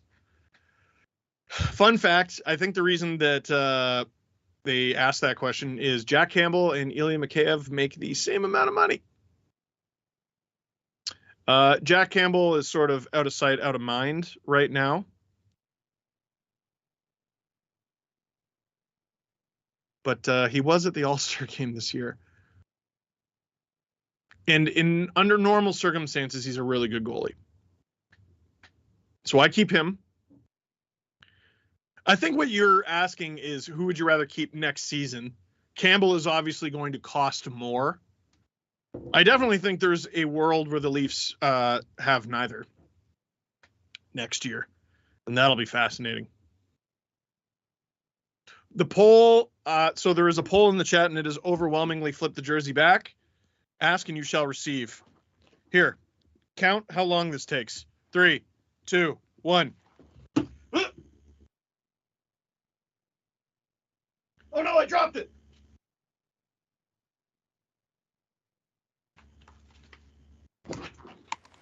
Hello. Hey, I beat puck drop. Let's go. Austin Matthews comes on with Marner and Bunting up against All right. Dvorak. Feeling accomplished. Paul Byron on the ice with Yoel Armia. Who's filling in for me for the rest of the night? And here's Armia scooping it down. But No one. Side of center, and icing Is that call. ice? Romanov No, looked like ice. he Players got seem to the very dash confused. first. Armia almost threw a hit there. Your community could win an Throw him out of the game. NHL game at $250,000 in arena upgrades. Nominations are open until April 3rd at crafthockeyville.ca. Well, remember that non-icing call then. Get to your questions when Leafs aren't in the offensive zone. 4 minutes and 8 seconds remaining here in the second period. Leafs still out shooting the Montreal Canadiens by a fairly large margin, but this second period has evened up considerably. The Habs arguably look like the better team at the moment. But here comes the Leafs' first line. Matthews snipes it just wide. And it's going to go all the way down. Lyubushkin in a battle. That's not holding. Not in March, it's not. It's a couple more former Coyotes. There's a few of them in this game. Move it. Thank you. Changes there as the deadline went around. And the Leafs send it back into Montreal ice. 23-14. You know how fans go, shoot! And players are like, that's annoying, please stop that. Whenever refs tell you to move it in those little scrums, that is as annoying and as useless. Except they get paid to tell you to do that. Mikheyev is stopped by Jake Allen. 3:06 to go in the second. Here's that chance from Austin Matthews. Camera can't even keep up with him. Laser. It was wide though. Takes matters into his own hands and looking for a rebound there as Brody's going, but good stop by Allen. Once again, I think another solid performance by Jake Allen. Since he's been healthy, he's been a big difference for this team and settling things down when maybe the offense hasn't been ready.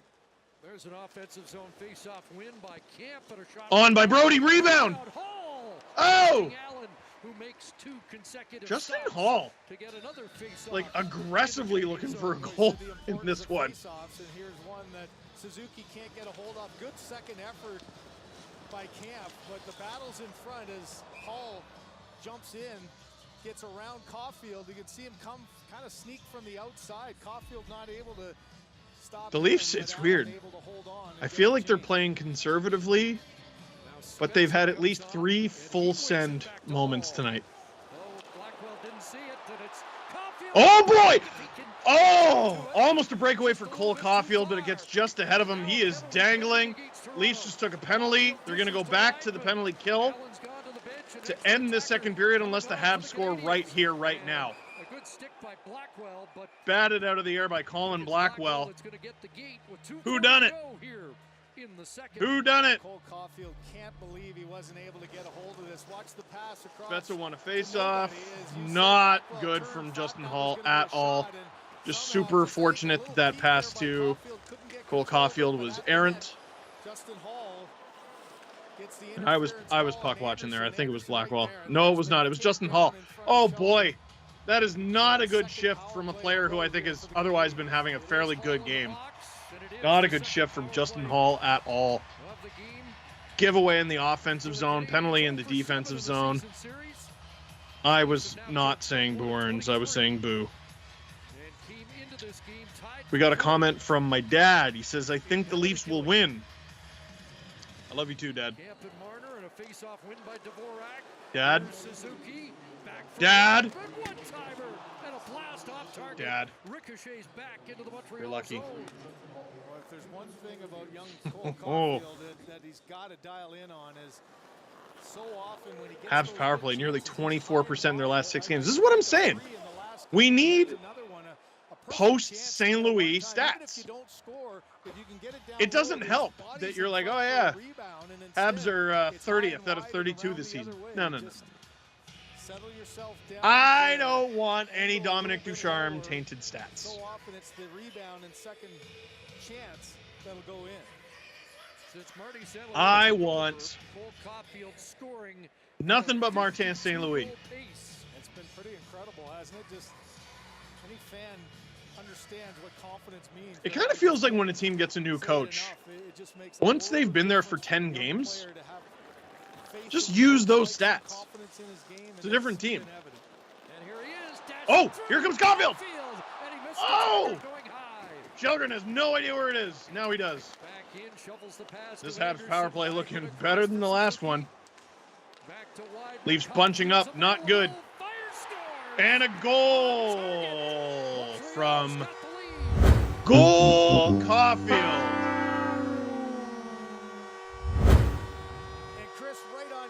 Grab's favorite player. Favorite non-star. And the Montreal Canadiens take the 2-1 lead. How do you screw up Cole Caulfield? I have his stats up because I knew we would get the chance to talk about him. 1, 2, 3, 4, 5, 6, 7, 8, 9, 10, 11, 12. He scored his first goal of the season in his 13th game, and that was on November 24th. He did not score his next NHL goal until February 10th. Do you want to know when Martin St. Louis became the Habs coach? The day before. Here are his games since Martin St. Louis was hired. Goal, goal, no goal. 2 goals, no goal. Goal, goal. No goal, no goal. No goal, goal, no goal, no goal. Goal, 2 goals, goal, goal, no goal, no goal, and goal tonight. Entirely different player. Would easily be in the Calder conversation. Easily. At very least the conversation, for goodness sakes. At the Montreal line, and I'm curious to know where he ends up in the Calder score. You're a legend, buddy. That's funny. I'm curious to know where he ends up in the Calder scoring race by the end of the season. Because Michael Bunting got an assist earlier tonight. I think that gave him point number 48. Caulfield just hit 32. But keeping in mind that he had, like, what, 7? Like 6 weeks ago? Dude's unreal. The way he struggled earlier this season. Guys, you know. I was watching on the... ooh, some nastiness there. I was watching the Leafs Habs streams. I skipped the Habs Jet series, but then I was right back for the Vegas series, the Stanley Cup final. Couldn't believe the Cole Caulfield I was watching this regular season. And Martin St. Louis brought him back in a big way. So different combinations. And honestly, it seems like the way that he brought him back was he just got out of the way. It feels like coaching good players shouldn't be difficult. Hey, you know all those things that you do better than everyone else? Can you do those? Thank you. Hey, Cole, what if you shot it? Hey, Cole, you're one of our best offensive players, so why don't I put you on the power play? Get a clue! As we will head to intermission with the Habs getting outshot 27-15, but leading 2-1. And that included a goal getting disallowed for offside. Goodness gracious me, oh my. The Toronto Maple Leafs needing points in this race. They are losing. Get those questions into the chat. We'll have more when we come back in a few moments. Ladies and gentlemen, we got some more Sportsnet original content. Watch a game with Steve Dangle. I'm Steve Dangle. Click like, click subscribe. Tell all your friends, and we'll be right back. Home Team Heroes, presented by Sobeys, Canada's family grocery store.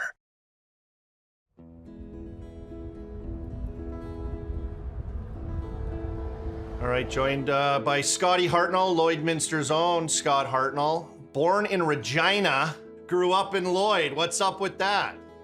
Yeah, I was born in Regina. I grew up in a small town, Eston, Saskatchewan, until I was about 8 years old. And then our whole family made the move to Lloydminster. Couldn't picture a better place to grow up for myself and my family. Growing up in Lloyd, what does it mean to you? Just a great town. It was a small town. You know, I think everyone knew everyone. You know, I was at 8 years old. I think when we moved there, my brothers were 5 and 7 years older than I. You know, they were playing junior hockey for the Blazers. They were called back then. Now they're the Bobcats. But, you know, going to Blazer games on the weekdays and weekends, watching my brothers, you know, I thought that was the NHL. And, you know, I was like, oh, I want to play for the Blazers. That was my goal as a young kid in Lloyd. And, you know, playing minor hockey there, was able to play there with the Blazers when I was 15 years old. And, you know, I was like, oh, I made it, you know, and next thing you know, I'm off to Prince Albert, Saskatchewan in the WHL and then drafted in the NHL. When I think about Lloyd, just a lot of smiles to my face. I was born in Lloyd, but I grew up in Saskatoon, so kind of flip-flopped like what you did. But I grew up in Paradise Hill. Like, talk about, like, what the surrounding areas also mean to, you know, a smaller city like Lloyd, how that kind of makes up that community as well. Well, everything's so close too, right? It's a 20, 30-minute drive in a, you know, town of, you know, 700-800 people that come into Lloyd for their schooling and groceries and things like that. And it's good farm communities that sustain our towns and I guess our way of lives, whether you're in the big city of Lloyd or, you know, out in the surrounding area. It's just, it was a cool part of the world to grow up in, you know, freezing cold in the winter. You played hockey and as soon as it thawed, you played baseball, you played golf. You know, you threw the ball around with your buddies. Lots of street hockey, you know, even in the winter months. So it's just a cool place to get outside and be active and, you know, get home when the sun goes down, basically. When's the first time you went to an NHL game? How old were you? What do you remember about the rink? What did it feel like? Might have been 14, 15 years old in Edmonton at the Northlands Coliseum, I guess it was called back then. And it might have been actually a playoff game versus Colorado, you know, those big rivalries. And seeing it up close, it's like, wow, this is kind of cool. And, you know, at 14, 15, you're like, oh, that's maybe I could play there one time. And you're seeing these legends play and it's like, no, and you kind of doubt yourself a little bit. I don't know if I can do that. And, you know, I got home that next day, was working out, shooting pucks in the backyard, just going bananas because you saw it and you saw the atmosphere, the people in there. It was something that gave you a little bit more drive when you could actually see what was going on instead of seeing it on TV. Here's Smith in with a shot. Hey, score! A beautiful. Lloydminster Blazers. What do the Blazers mean to Lloyd? Because, you know, you go to play any Lloyd team. When I was growing up, you played the Blazers. Like they were the hot ticket. When I was 15, I was obviously a young junior player there. You know, the Blazers was something always special to see them play in the community. And it was one thing that was, like you said, the hot ticket to go on a Friday, Saturday night to watch a back-to-back game against Fort McMurray Oil Barons, where it's going to be just an absolute fight fest and goal fest and all that. We were playing in Philly. I was in Pittsburgh at the time. And then I ended up having to fight you. But the thing of the story is I smashed my face off the glass, broke my nose. I had to come back, and then you and me get in a fight, and we're going at it. And I gotta say, you're pretty strong. Maybe it's just that I'm weak. I wasn't throwing bombs to hurt you, but I remember your beak just bleeding. I'm like, oh, hard to miss that thing. Let me go. Let me try to throw a couple. And we were giggling it after the game. That's one thing about hockey players. If you know somebody, you're not trying to, hurt them. Yeah, two Lloyd guys going at it. All right, Hearts. Besides sports, what are you most proud of? Wow, that's a good question. That's deep. I just look at the person that I have become, I guess, maybe the dad. I think I'm a good dad for my young children that are here. But, I look at my parents and I try and be, a lot like my dad or my mom, and just how good they are to their communities that they were involved in, and, special needs communities. And I always try and chip in around here when I was a kid, and I learned some great lessons from them as a kid that I've obviously put into myself, and that'll put into my kids. Tough question. That's a good question, though. You surprised me on that one, you goofy guy. I thought this would be lighthearted. I was trying to make you cry, but you're right, Hearts. You're a good guy. You had a great career, and you're from Lloyd, and that's like baked into you, and I think that's what makes you awesome, why everyone loves you. So thanks for the time, buddy. I appreciate it, Army. Thanks, man.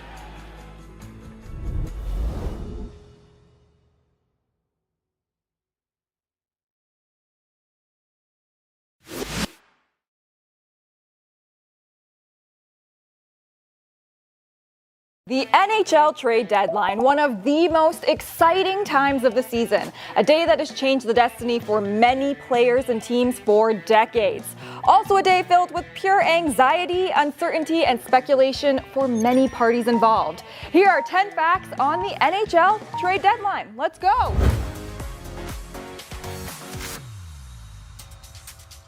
Since 1968, there have been a total of 644 trades, including 1,228 players and 461 draft picks. But how exactly does a trade go down?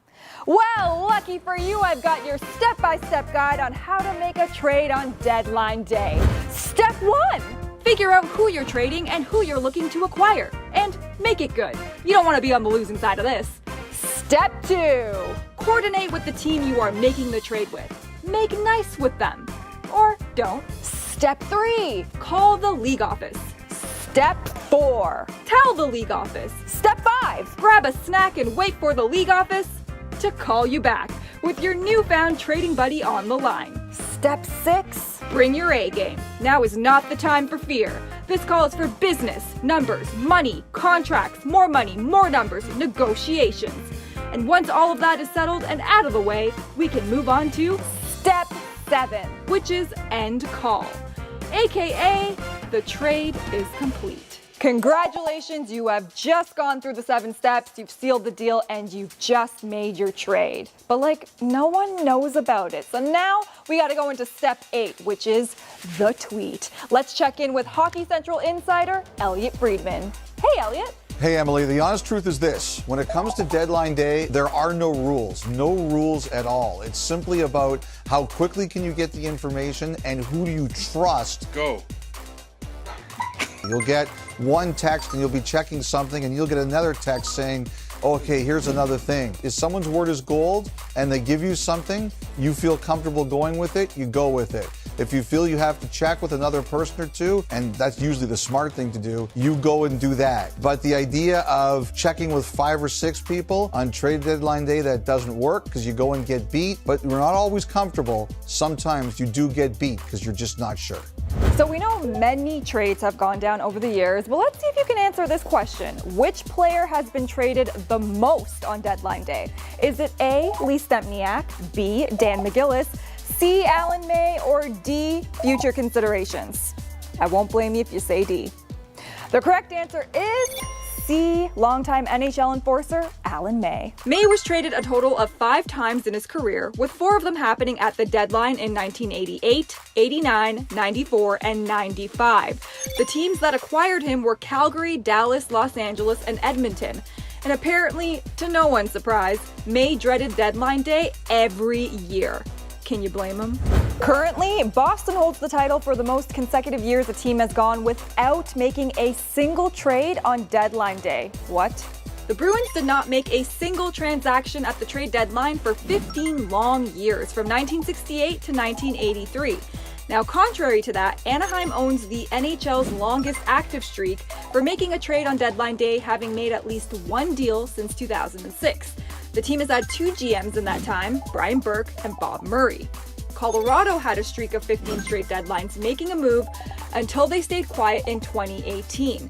Anaheim is the only team that has made at least one transaction on the last day of dealing in each season of the salary cap era. Deadline days can be risky business. As we know, some turn out great for one of the teams involved, and for the other, not so much. Let's talk good moves first. Remember when Colorado acquired Ray Bourque in 2000 after 21 dedicated seasons in Boston?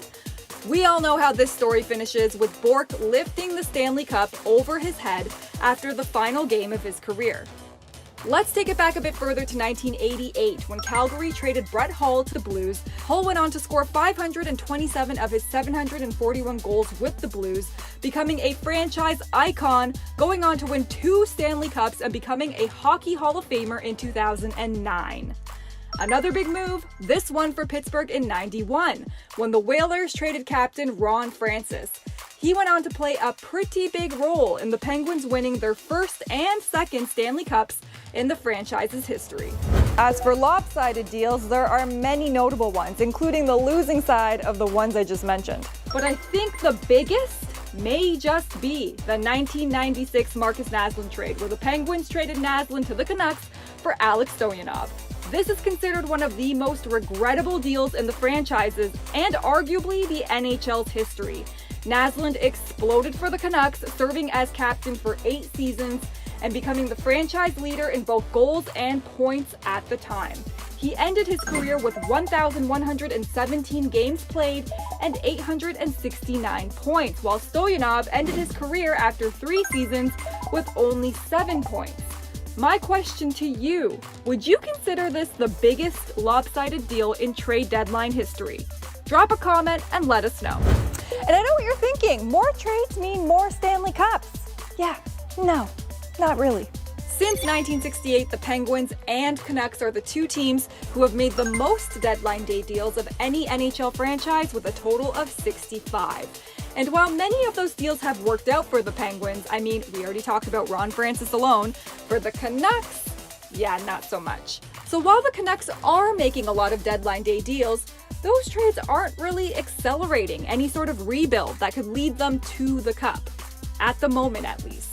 And speaking of never winning a cup, Sportsnet's very own Colby Armstrong was actually part of a massive deadline day deal back in 2008. And it was awful for Armdog. Could you imagine going from being Sidney Crosby's line mate to playing in front of no fans at all? I would never show my face again. It would just be too... He's behind me, isn't he? Hello, Em.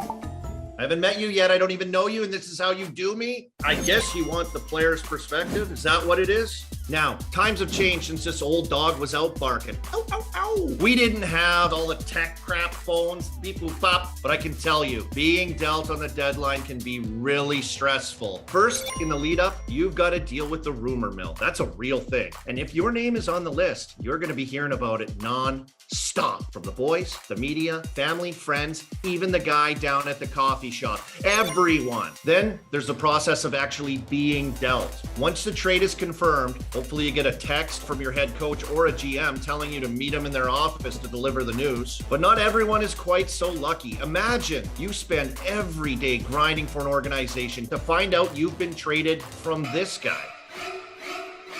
Now, like I said before, the process of being dealt on deadline day can be really tough for some guys. But for others, well, they go on to set career highs in goals and points. But that's just some guys. Yeah. Sorry, Armdog. And if you think trades stop on deadline day, you couldn't be more wrong. Some of them get wild. The craziest one? I would say that title belongs to the LA Kings when they dealt Jeff Carter at the 2021 trade deadline, because that extended a franchise trade tree that has existed since the franchise's inception in 1967. trade tree or trade forest? You decide.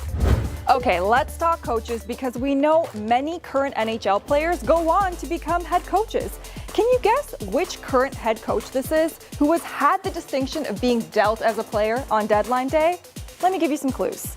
His playing career spans from 1979 to 1993. He played most of his NHL career for the Sabres, serving as captain for the team for nearly 3 years. He was traded to the Rangers at the 1989 trade deadline in exchange for a draft pick. He began his coaching career in 1997. He's got a pretty gnarly mustache, not gonna lie. If you guessed Lindy Ruff, you are correct. Ruff is currently the head coach for the Devils, and he's not the only one. There are 4 other current head coaches in the NHL who were also dealt on deadline day as players.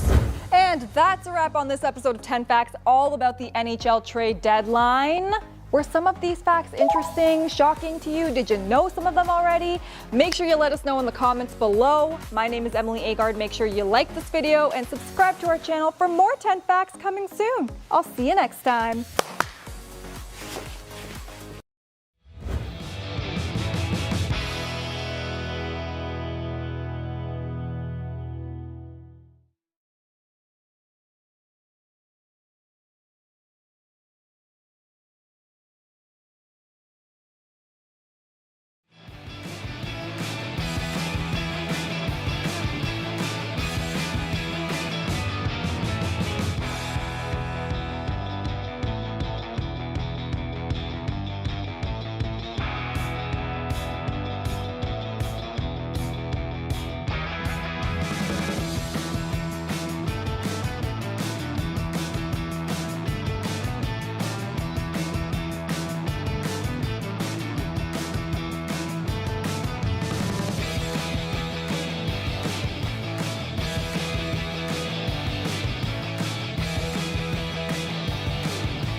Hey everybody, Steve Dangle here. Watch a Leafs game with Steve Dangle.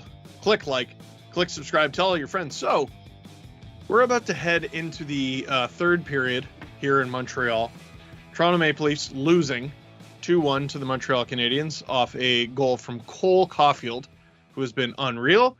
The Leafs began the game by shelling the Montreal Canadiens, and I told you, did I not tell you? The Habs, despite the fact that they weren't getting shots through, were sniffing. And they were opening the Leafs up, and they were rope-a-doping, and they were finding their way through. And I would argue in the second period, they looked like the better team. The scoreboard definitely reflects that. Not only is it 2-1 for them, but they had a goal that was taken back due to a offside that I understand, but it was no Matt Duchene. But then again, no offside has ever been Matt Duchene, except for Matt Duchene's. It literally ruined the entire rule. Hey, so this feels like a relevant news story to talk about. The Toronto Raptors, I made my hair so much worse. The Toronto Raptors are playing a game tonight, or at least they were. The Toronto Raptors were playing a game in Scotiabank Arena. You might know that is where the Leafs play. They had to cancel that game and evacuate the building because a speaker set on fire. So they're dealing with that right now, and that feels relevant, A, because the Leafs play there, B, because they're supposed to play there tomorrow. So I don't know how that's going to go. Slightly terrifying.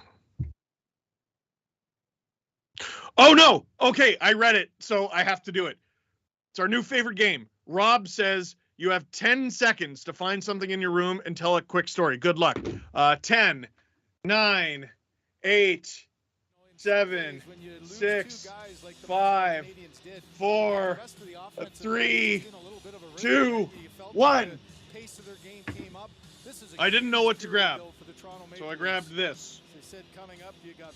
It's a snow globe that says Slappy Holidays, and it is a snow globe. Reading Royals. Am I still on the screen? I wasn't. Here I am. This is a snow globe for the Reading Royals. I think. Oh. The mascot's name is Slapshot. I got this from a fan of my LFR videos a long time ago. So long ago that the Reading Royals were the Toronto Maple Leafs ECHL affiliate. They haven't been for quite some time. Is there a year on this? I don't see a year on this anywhere, but this is one of the first things I was ever sent by a fan. And I love it very much. And I look forward to my toddler breaking this. He hasn't broken any of my stuff yet. He plays very gently in the blue room. This room, by the way, if you've ever said to yourself, oh, it looks like a kid's bedroom. Well, first of all, hurtful. It's a studio. Second of all, if you ever have a crying toddler, an easy way to get them to stop immediately is to bring them in this room with a million things to look at. He just points at everything and goes, Hutty, because that's how he says hockey. He's working on his K's. His K's and his L's. He's struggling. Labushkin across. Morgan Riley sends it off the inboards. The captain looking for McCabe. Ilya Mikheyev! Oh, good shot. But a better stop from Jake Allen. I don't know if you just saw that score. Vegas beating Chicago 5-4 in overtime. That score is noteworthy for a couple reasons. Number one, Chicago was winning that game 3-0 and blew it. Number two, guess who scored the OT winner for Vegas? Evgeny Dadonov, who has scored in both games he has played since being traded by Vegas. Hilarious. So far, he has been Vegas's best deadline pickup. Oh, steal from Nylander. That's about the best this line has looked all night. This line it has to be better. It really does have to be better, and I don't know what they do to get it going. And it's tough. Like if you're Sheldon Keefe, oh man, that took 1,000 bounces. If you're Sheldon Keefe, you're hoping Andrew Nyes comes in. Andrew Nyes. Sorry, I'm going with a former coworker from Sportsnet 590 The Fan. Matthew Nyes. They're hoping Matthew Nyes comes in and completely changes that second line. Because Sheldon Keefe getting out the blender, I don't know if that's the answer. The first line is so effective. Case in point. The third line, I think, is very effective. Case in point. The fourth line just hasn't provided enough, and the second line is just flat out not good enough at all. A proud fan of hockey wherever it's played.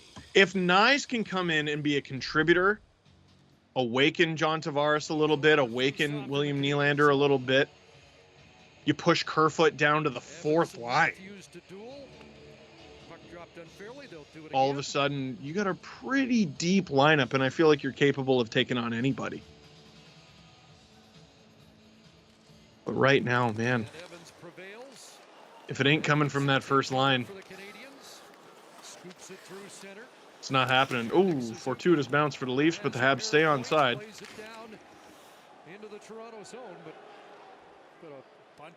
And what do we have here? He's been under his skin the entire game. They've been chirping going back right to the first period, and here a play. Is someone naughty? Is someone going to the box for being naughty? Joel Edmondson going to the naughty bin. That's what they call it, right? As he can. He's one of the Is that not what they call it? penalty drawers in the National Hockey League, and he drew one there, kind of out of nothing. Gave him a shot. Nothing happens there. Michael Bunting hits him, and then what happens? Here's an example of it. Edmondson was That's a great angle. It looked like Edmondson shoved him, and they're going to call that interference, I suppose. I don't care. I'm not going to get picky. Leafs, first-ranked power play in the NHL.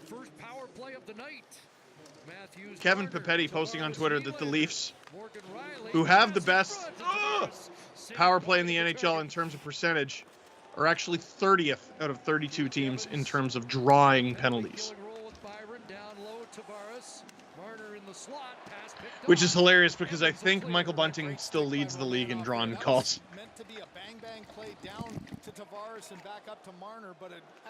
If I could get an explanation for that, send it this way. Leafs the league leaders, but over their last 16 on the road on the power play. Knocked off Matthews with the entry. Looked like he was going to get ripped off there. Leafs still with over a minute to work here. Top unit on the ice. One timer from Marner. Rebound. Ah! Oh. Knocked away by Dvorak. Matthews looking for the perfect play. And he doesn't get it. Are we going to get the second unit? Looks like it. Oh, maybe not. Leafs 0 for 7 in their last 3. Giordano's out there, but he's with the big boys. 5 tries. This is Giordano venturing in. And that puck cleared past Marner. Now you might get the second. Yeah. Second unit comes out, and the Leafs have been practicing now with 33 seconds to go. Second unit, they'll come out for the in this Leafs power play. Down 2-1 early in the third to the Montreal Canadiens. Shot! Stopped by Jake Allen. Leafs keep looking for squeakers on Allen, and they're not available tonight. He's having a great game. Really is. Look at the turnaround, gets it right in and doesn't allow that stick to get open. So Tavares, instead of making that quick pass, held on and nothing happened to it. Here's the rebound back far, yeah. Tavares, such a good opportunity to finish it there. Towards the net and a good stick turned it back the other way by Dvorak. Canadiens win the draw, get a clear. That'll just about do it. The Leafs can gain Montreal's zone here with the man advantage. Potentially get something up or happening.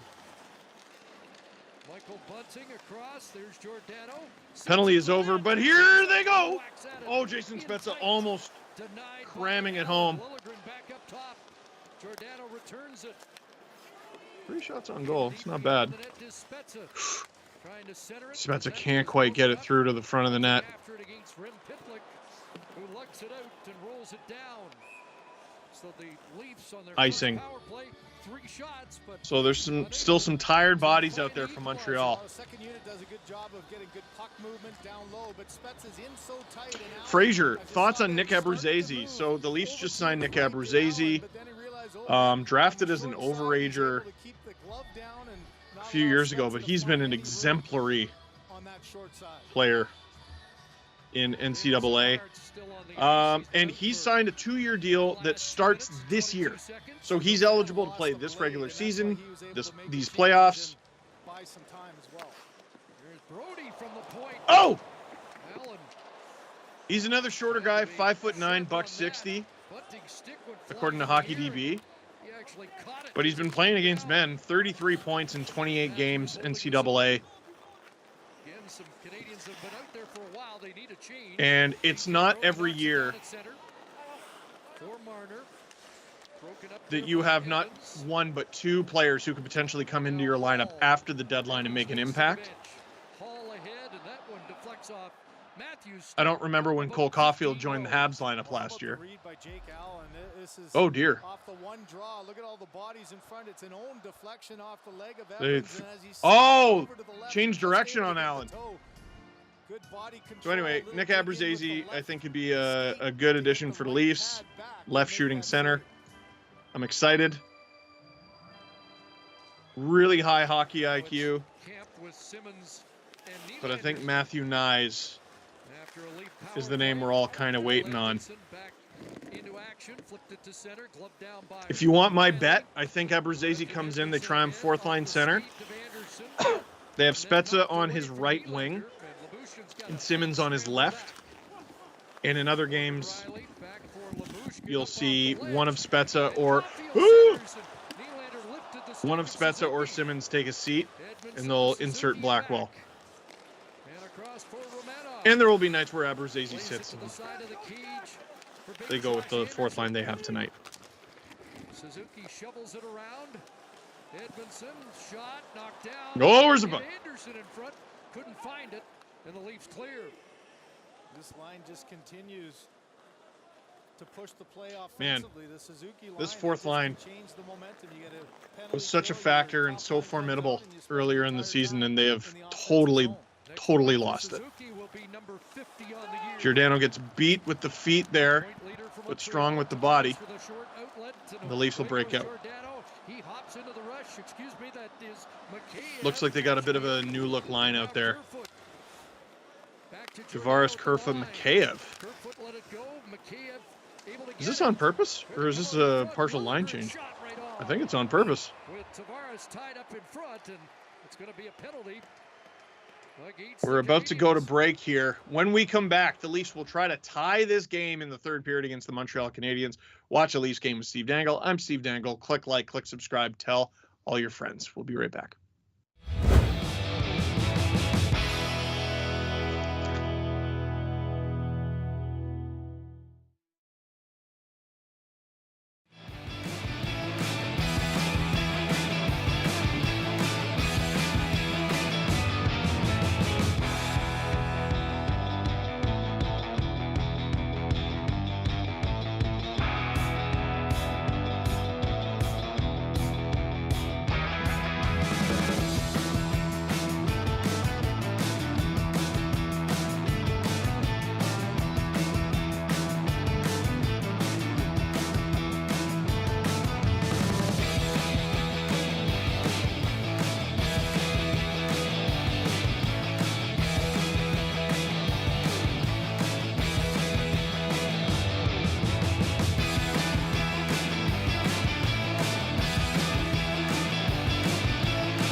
And we're back. Watch the Leafs game with Steve Dangle. I'm a person named that. Steve Dangle. Click like, click subscribe, tell all your friends. Well, a familiar spot for these streams. The Leafs losing a game in the third period to the Montreal Canadiens.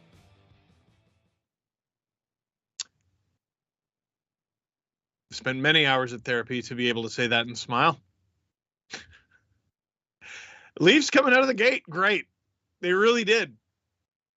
But I told you. Even, remember the Detroit game? Remember the Detroit game that was 10-7? And I said, okay, I know the Leafs are up 7-2, but a bunch of guys are playing sick. Starts with an Evans face-off win, but the Leafs Sure enough, that game ended 10-7. doesn't clear, and now Matthews Earlier tonight, Habs weren't looking very good. Then they were. Tied it up. And got the lead. Leafs with another power play.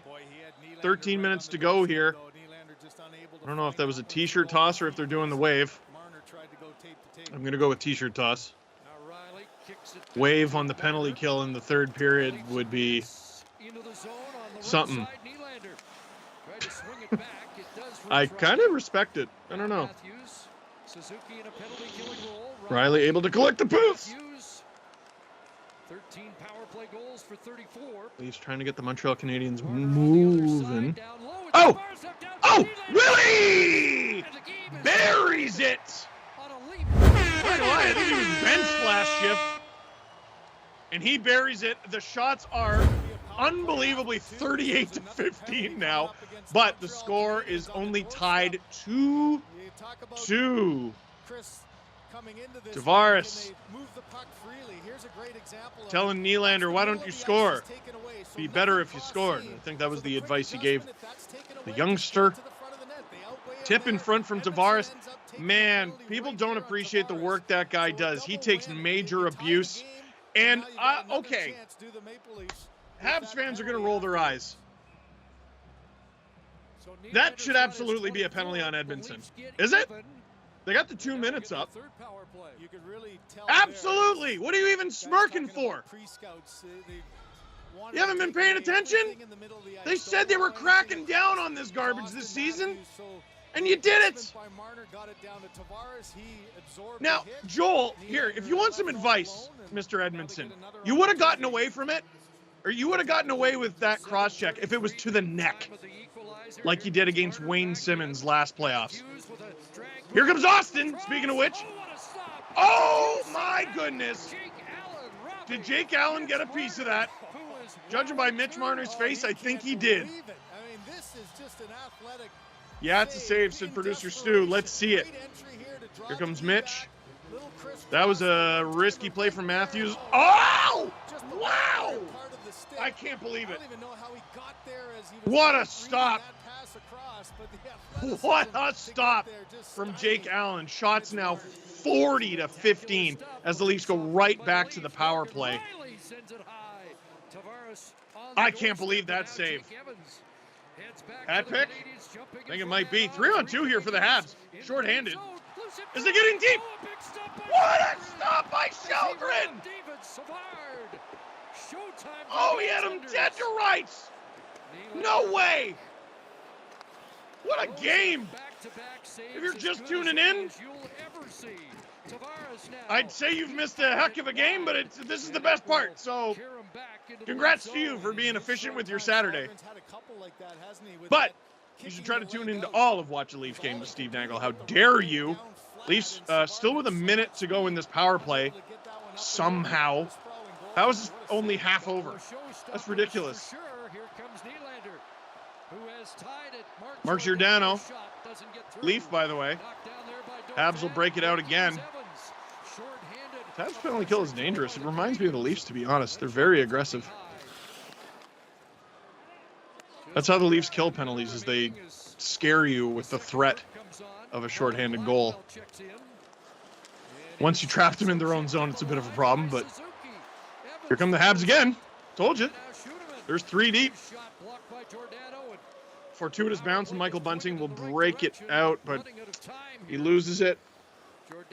15 seconds ago, this power play is basically done. They have an opportunity to get a little bit of possession here, but the Habs will clear it. And the Leafs aren't even going to get it deep before this one expires. That's a good kill for the Montreal Canadiens. A not great penalty by Joel Edmondson. Here comes Michael Bunting. Oh, he got that shot off himself. Bunting tried to go short side, but nothing available. Nick Suzuki with a pair of assists in the game. Looks across over the line. It's Hoffman. Turns back. Support coming as Romanov steps up, looking for Pitlick behind the net.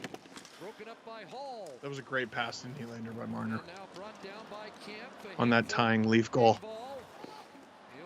How is this period only half done? I was like, oh, you know, this has been a pretty fun game. And now, halfway through the third, my voice is raspy. Holy. Ilya Mikheyev. Great speed as he circles behind the net at the line. That's bang. Right on. Drilled by Labushkin and turned aside by Jake Allen. And now Okay, seriously. So Jake Allen has had to make some unbelievable saves in this game.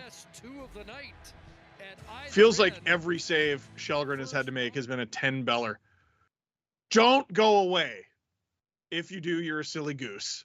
Watch a Leafs Game with Steve Dangle. We'll be right back.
Oh boy. Hi. Steve Dangle here. Watch a Leafs game with Steve Dangle, and what a Leafs game it has been. What a Leafs Habs game it has been. Is there ever a dull moment between these two teams? Yes. Game 7. I know you didn't find it dull, but it was. It was. You might have had that nervous energy, Habs fans. I didn't. The second that went in Game 6, I knew. Made me feel pretty bad. Well, anyway, we got a good one here tonight. Not a dull moment in this one. It is tied 2-2. These shots are somehow not fake. 42-16 in favor of the Leafs.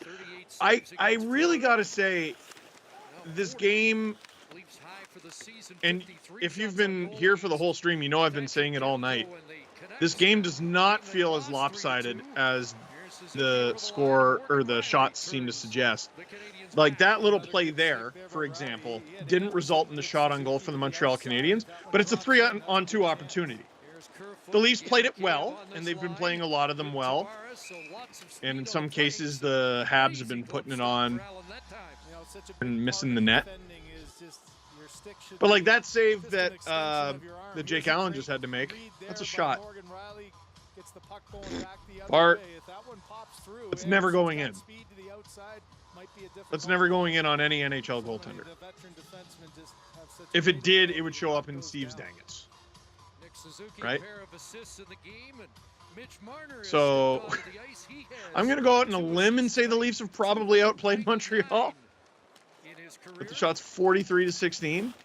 But I don't think it's as lopsided as that suggests. Marner, dogged play. And the Leafs hold on to it. A little disorganized. Hall puts it on. The Leafs getting, never mind. I was going to say a little bit of something from nothing there. Marner goes for the pickoff. It didn't quite work. Bit of a risky play, but I was about to say all's well that ends well, but here comes Rem Pitlick. Put it in front.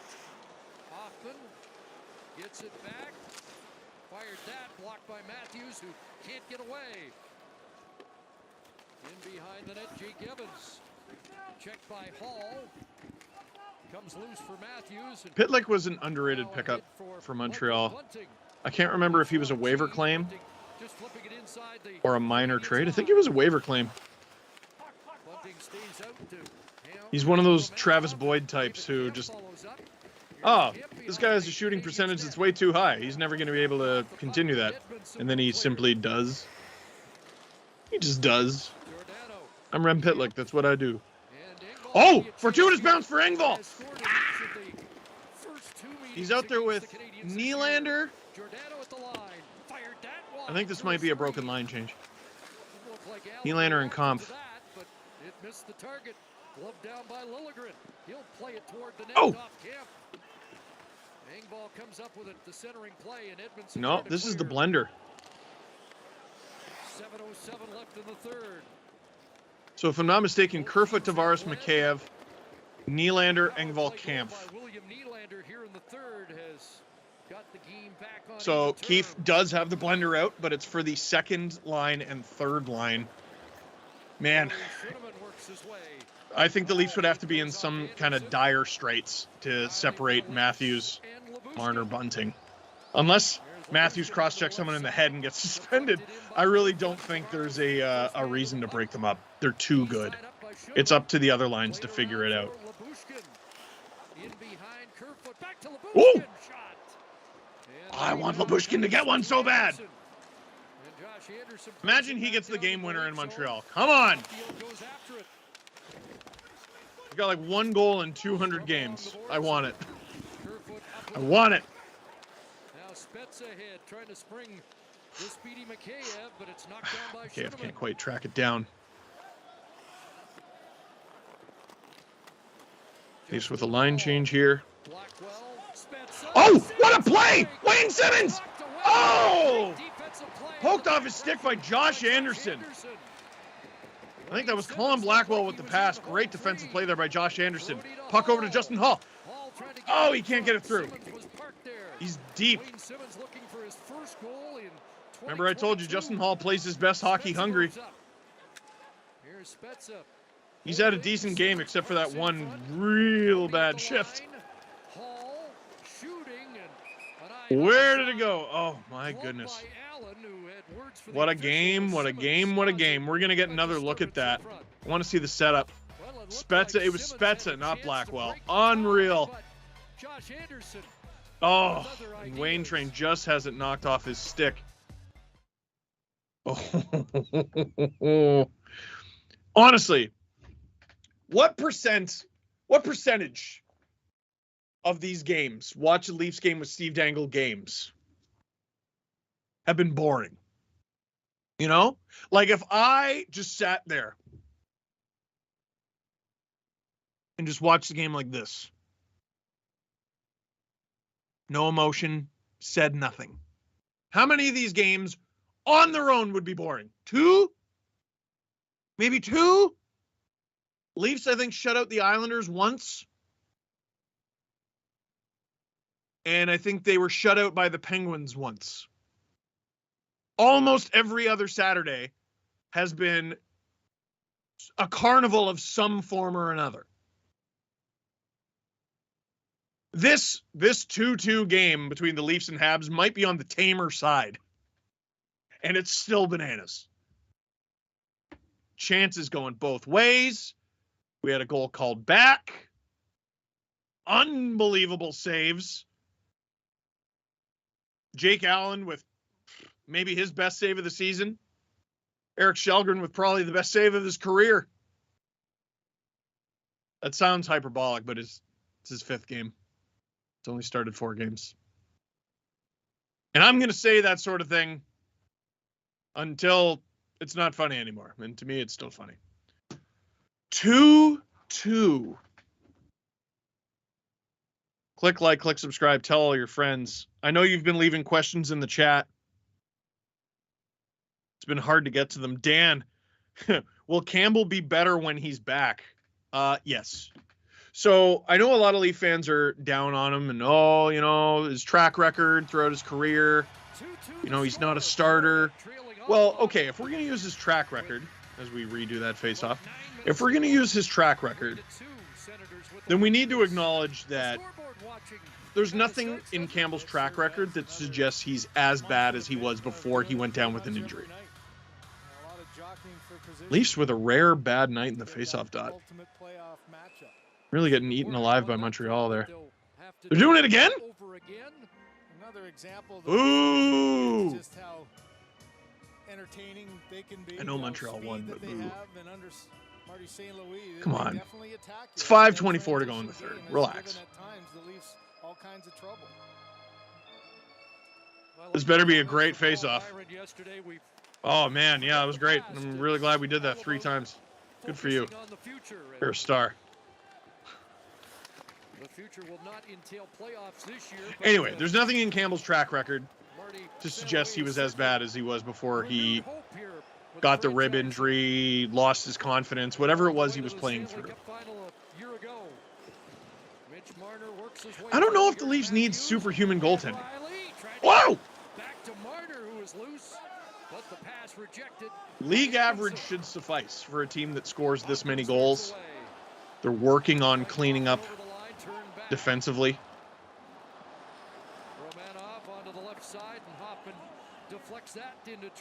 Like, listen, you don't fall.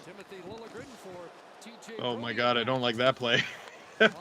Oh my God, I hate that play.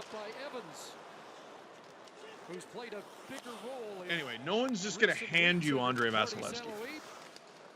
You know what I mean? League average. That'd be great. Jack Campbell comes back and gives the Leafs 9-10 goaltending. They got a shot. And anything. 9-10 is not asking for the sun and the moon. 9:05 would have been a pretty huge improvement on what he and Mrazek were giving the Leafs for about a month. I'm not convinced that. Oh yeah, this rib injury's new. I played through it for a week. I don't know if I believe that. You look at what Vegas is doing with LTIR, what a lot of teams are doing with LTIR. You know, people call it like cheating and cap shenanigans. I don't think it's that. I think it's that hockey players consistently play through heinous injuries. As we get an icing call that'll see the puck go all the way back down into the Leaf zone. Second line again. Discover the all-new Samsung Galaxy S22.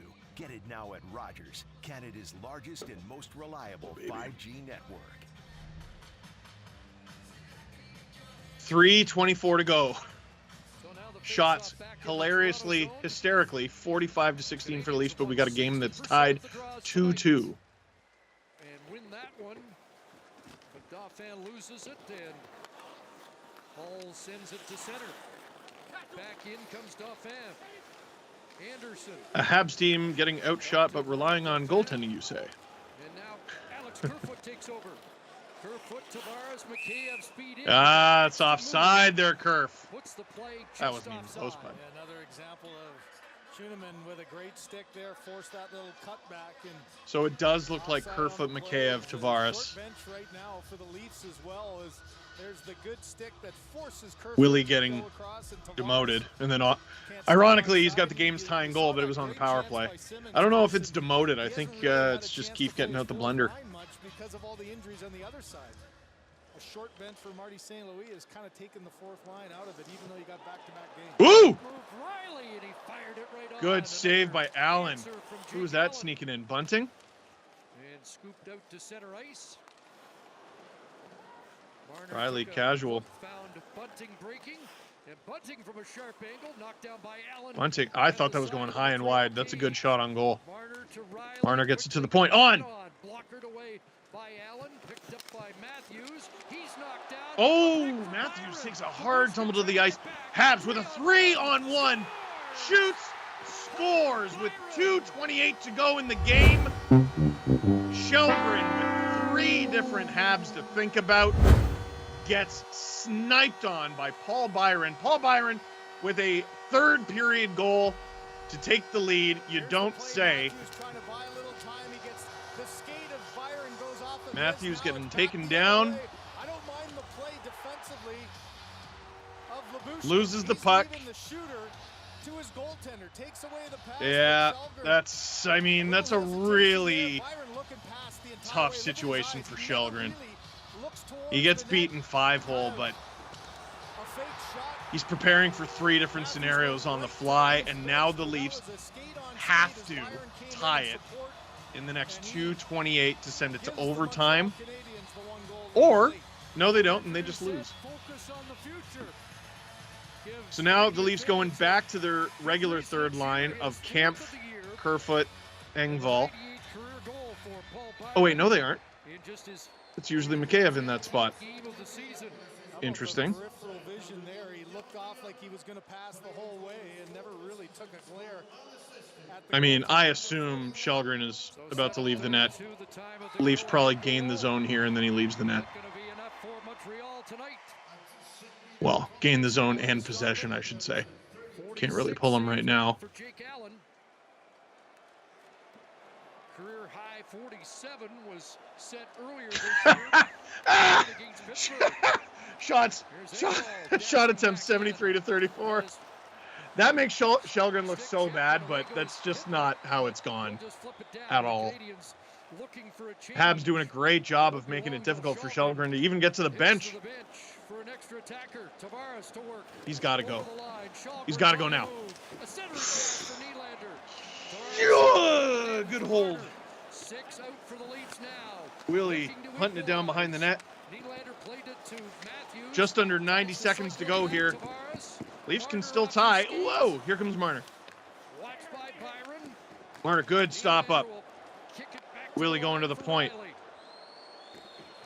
For a second, I thought he was going back to Marner, and I was about to scream. Here they go!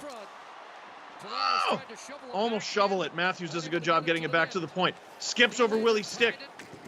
Quick thinking, gets it to Mitch. Tavares. Wide. Can Willie get it? Yes, he can. That deflects up onto the screen. And the puck goes over the glass, and we will get a face-off. Look at the shots. How is that real?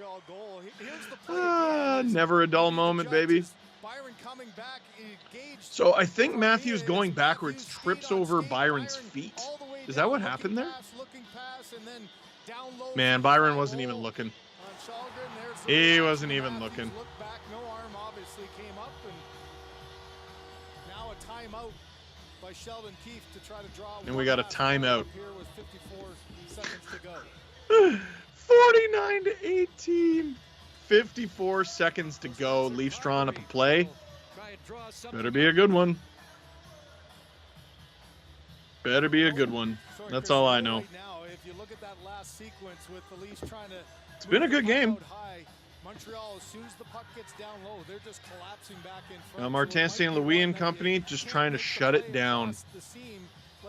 Shut it down. Spezza is going to be the extra attacker, it looks like. Unless he's just standing on the ice because it's comfortable. I get it. Alex Burrows handling defensive duties at the Montreal bench. Again, Luke Richardson went into COVID protocol just prior to the game. Austin Matthews with one of the Leafs' 2 goals. He is not in behind the Canadiens bench. He's out there. Spezza to take the draw. Willie with another one of the Leafs' 2 goals. He's out there.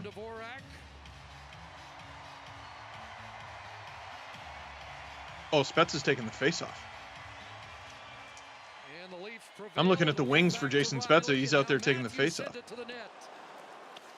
Deflected to Nylander, back behind for Tavares. He's in front of the net. Stick on the ice. Oh, it skipped over Willie's stick.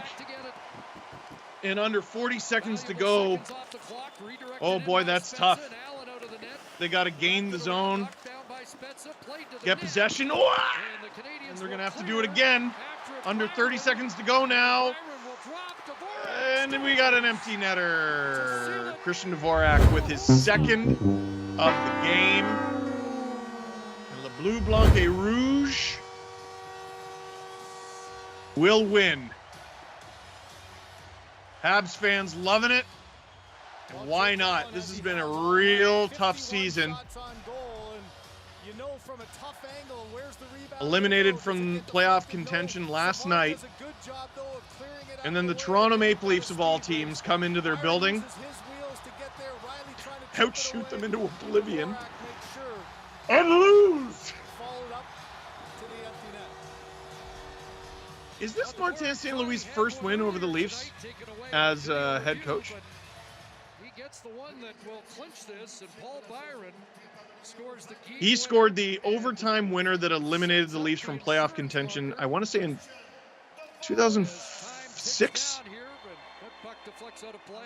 And now returning as the Montreal Canadiens head coach.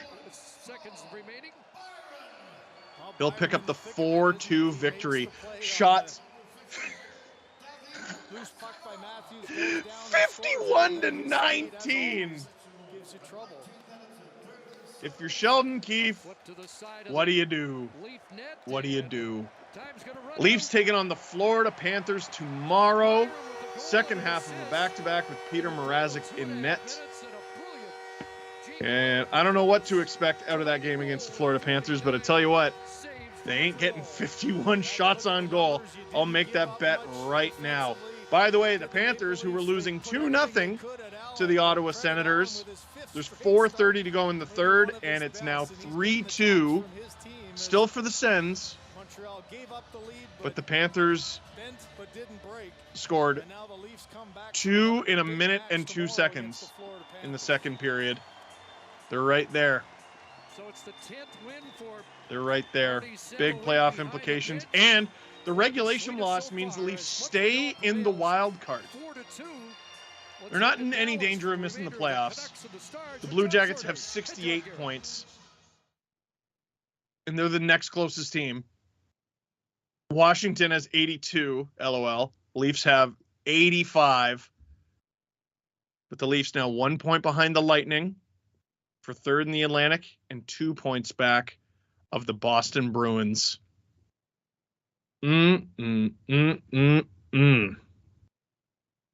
That's a tough loss. That is a tough loss for the Montreal Canadiens. To the Montreal Canadiens. Habs fans, hi. Good to see you again. Leaf fans, he'll be back next week.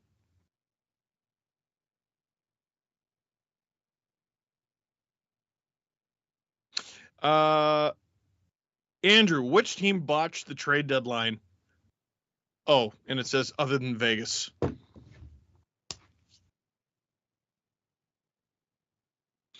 I'm going to say I gave New Jersey a lot of stick on my latest episode of the podcast. And like for a rebuilding team that didn't do anything.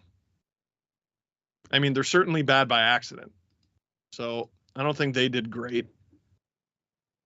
I don't think Seattle did great.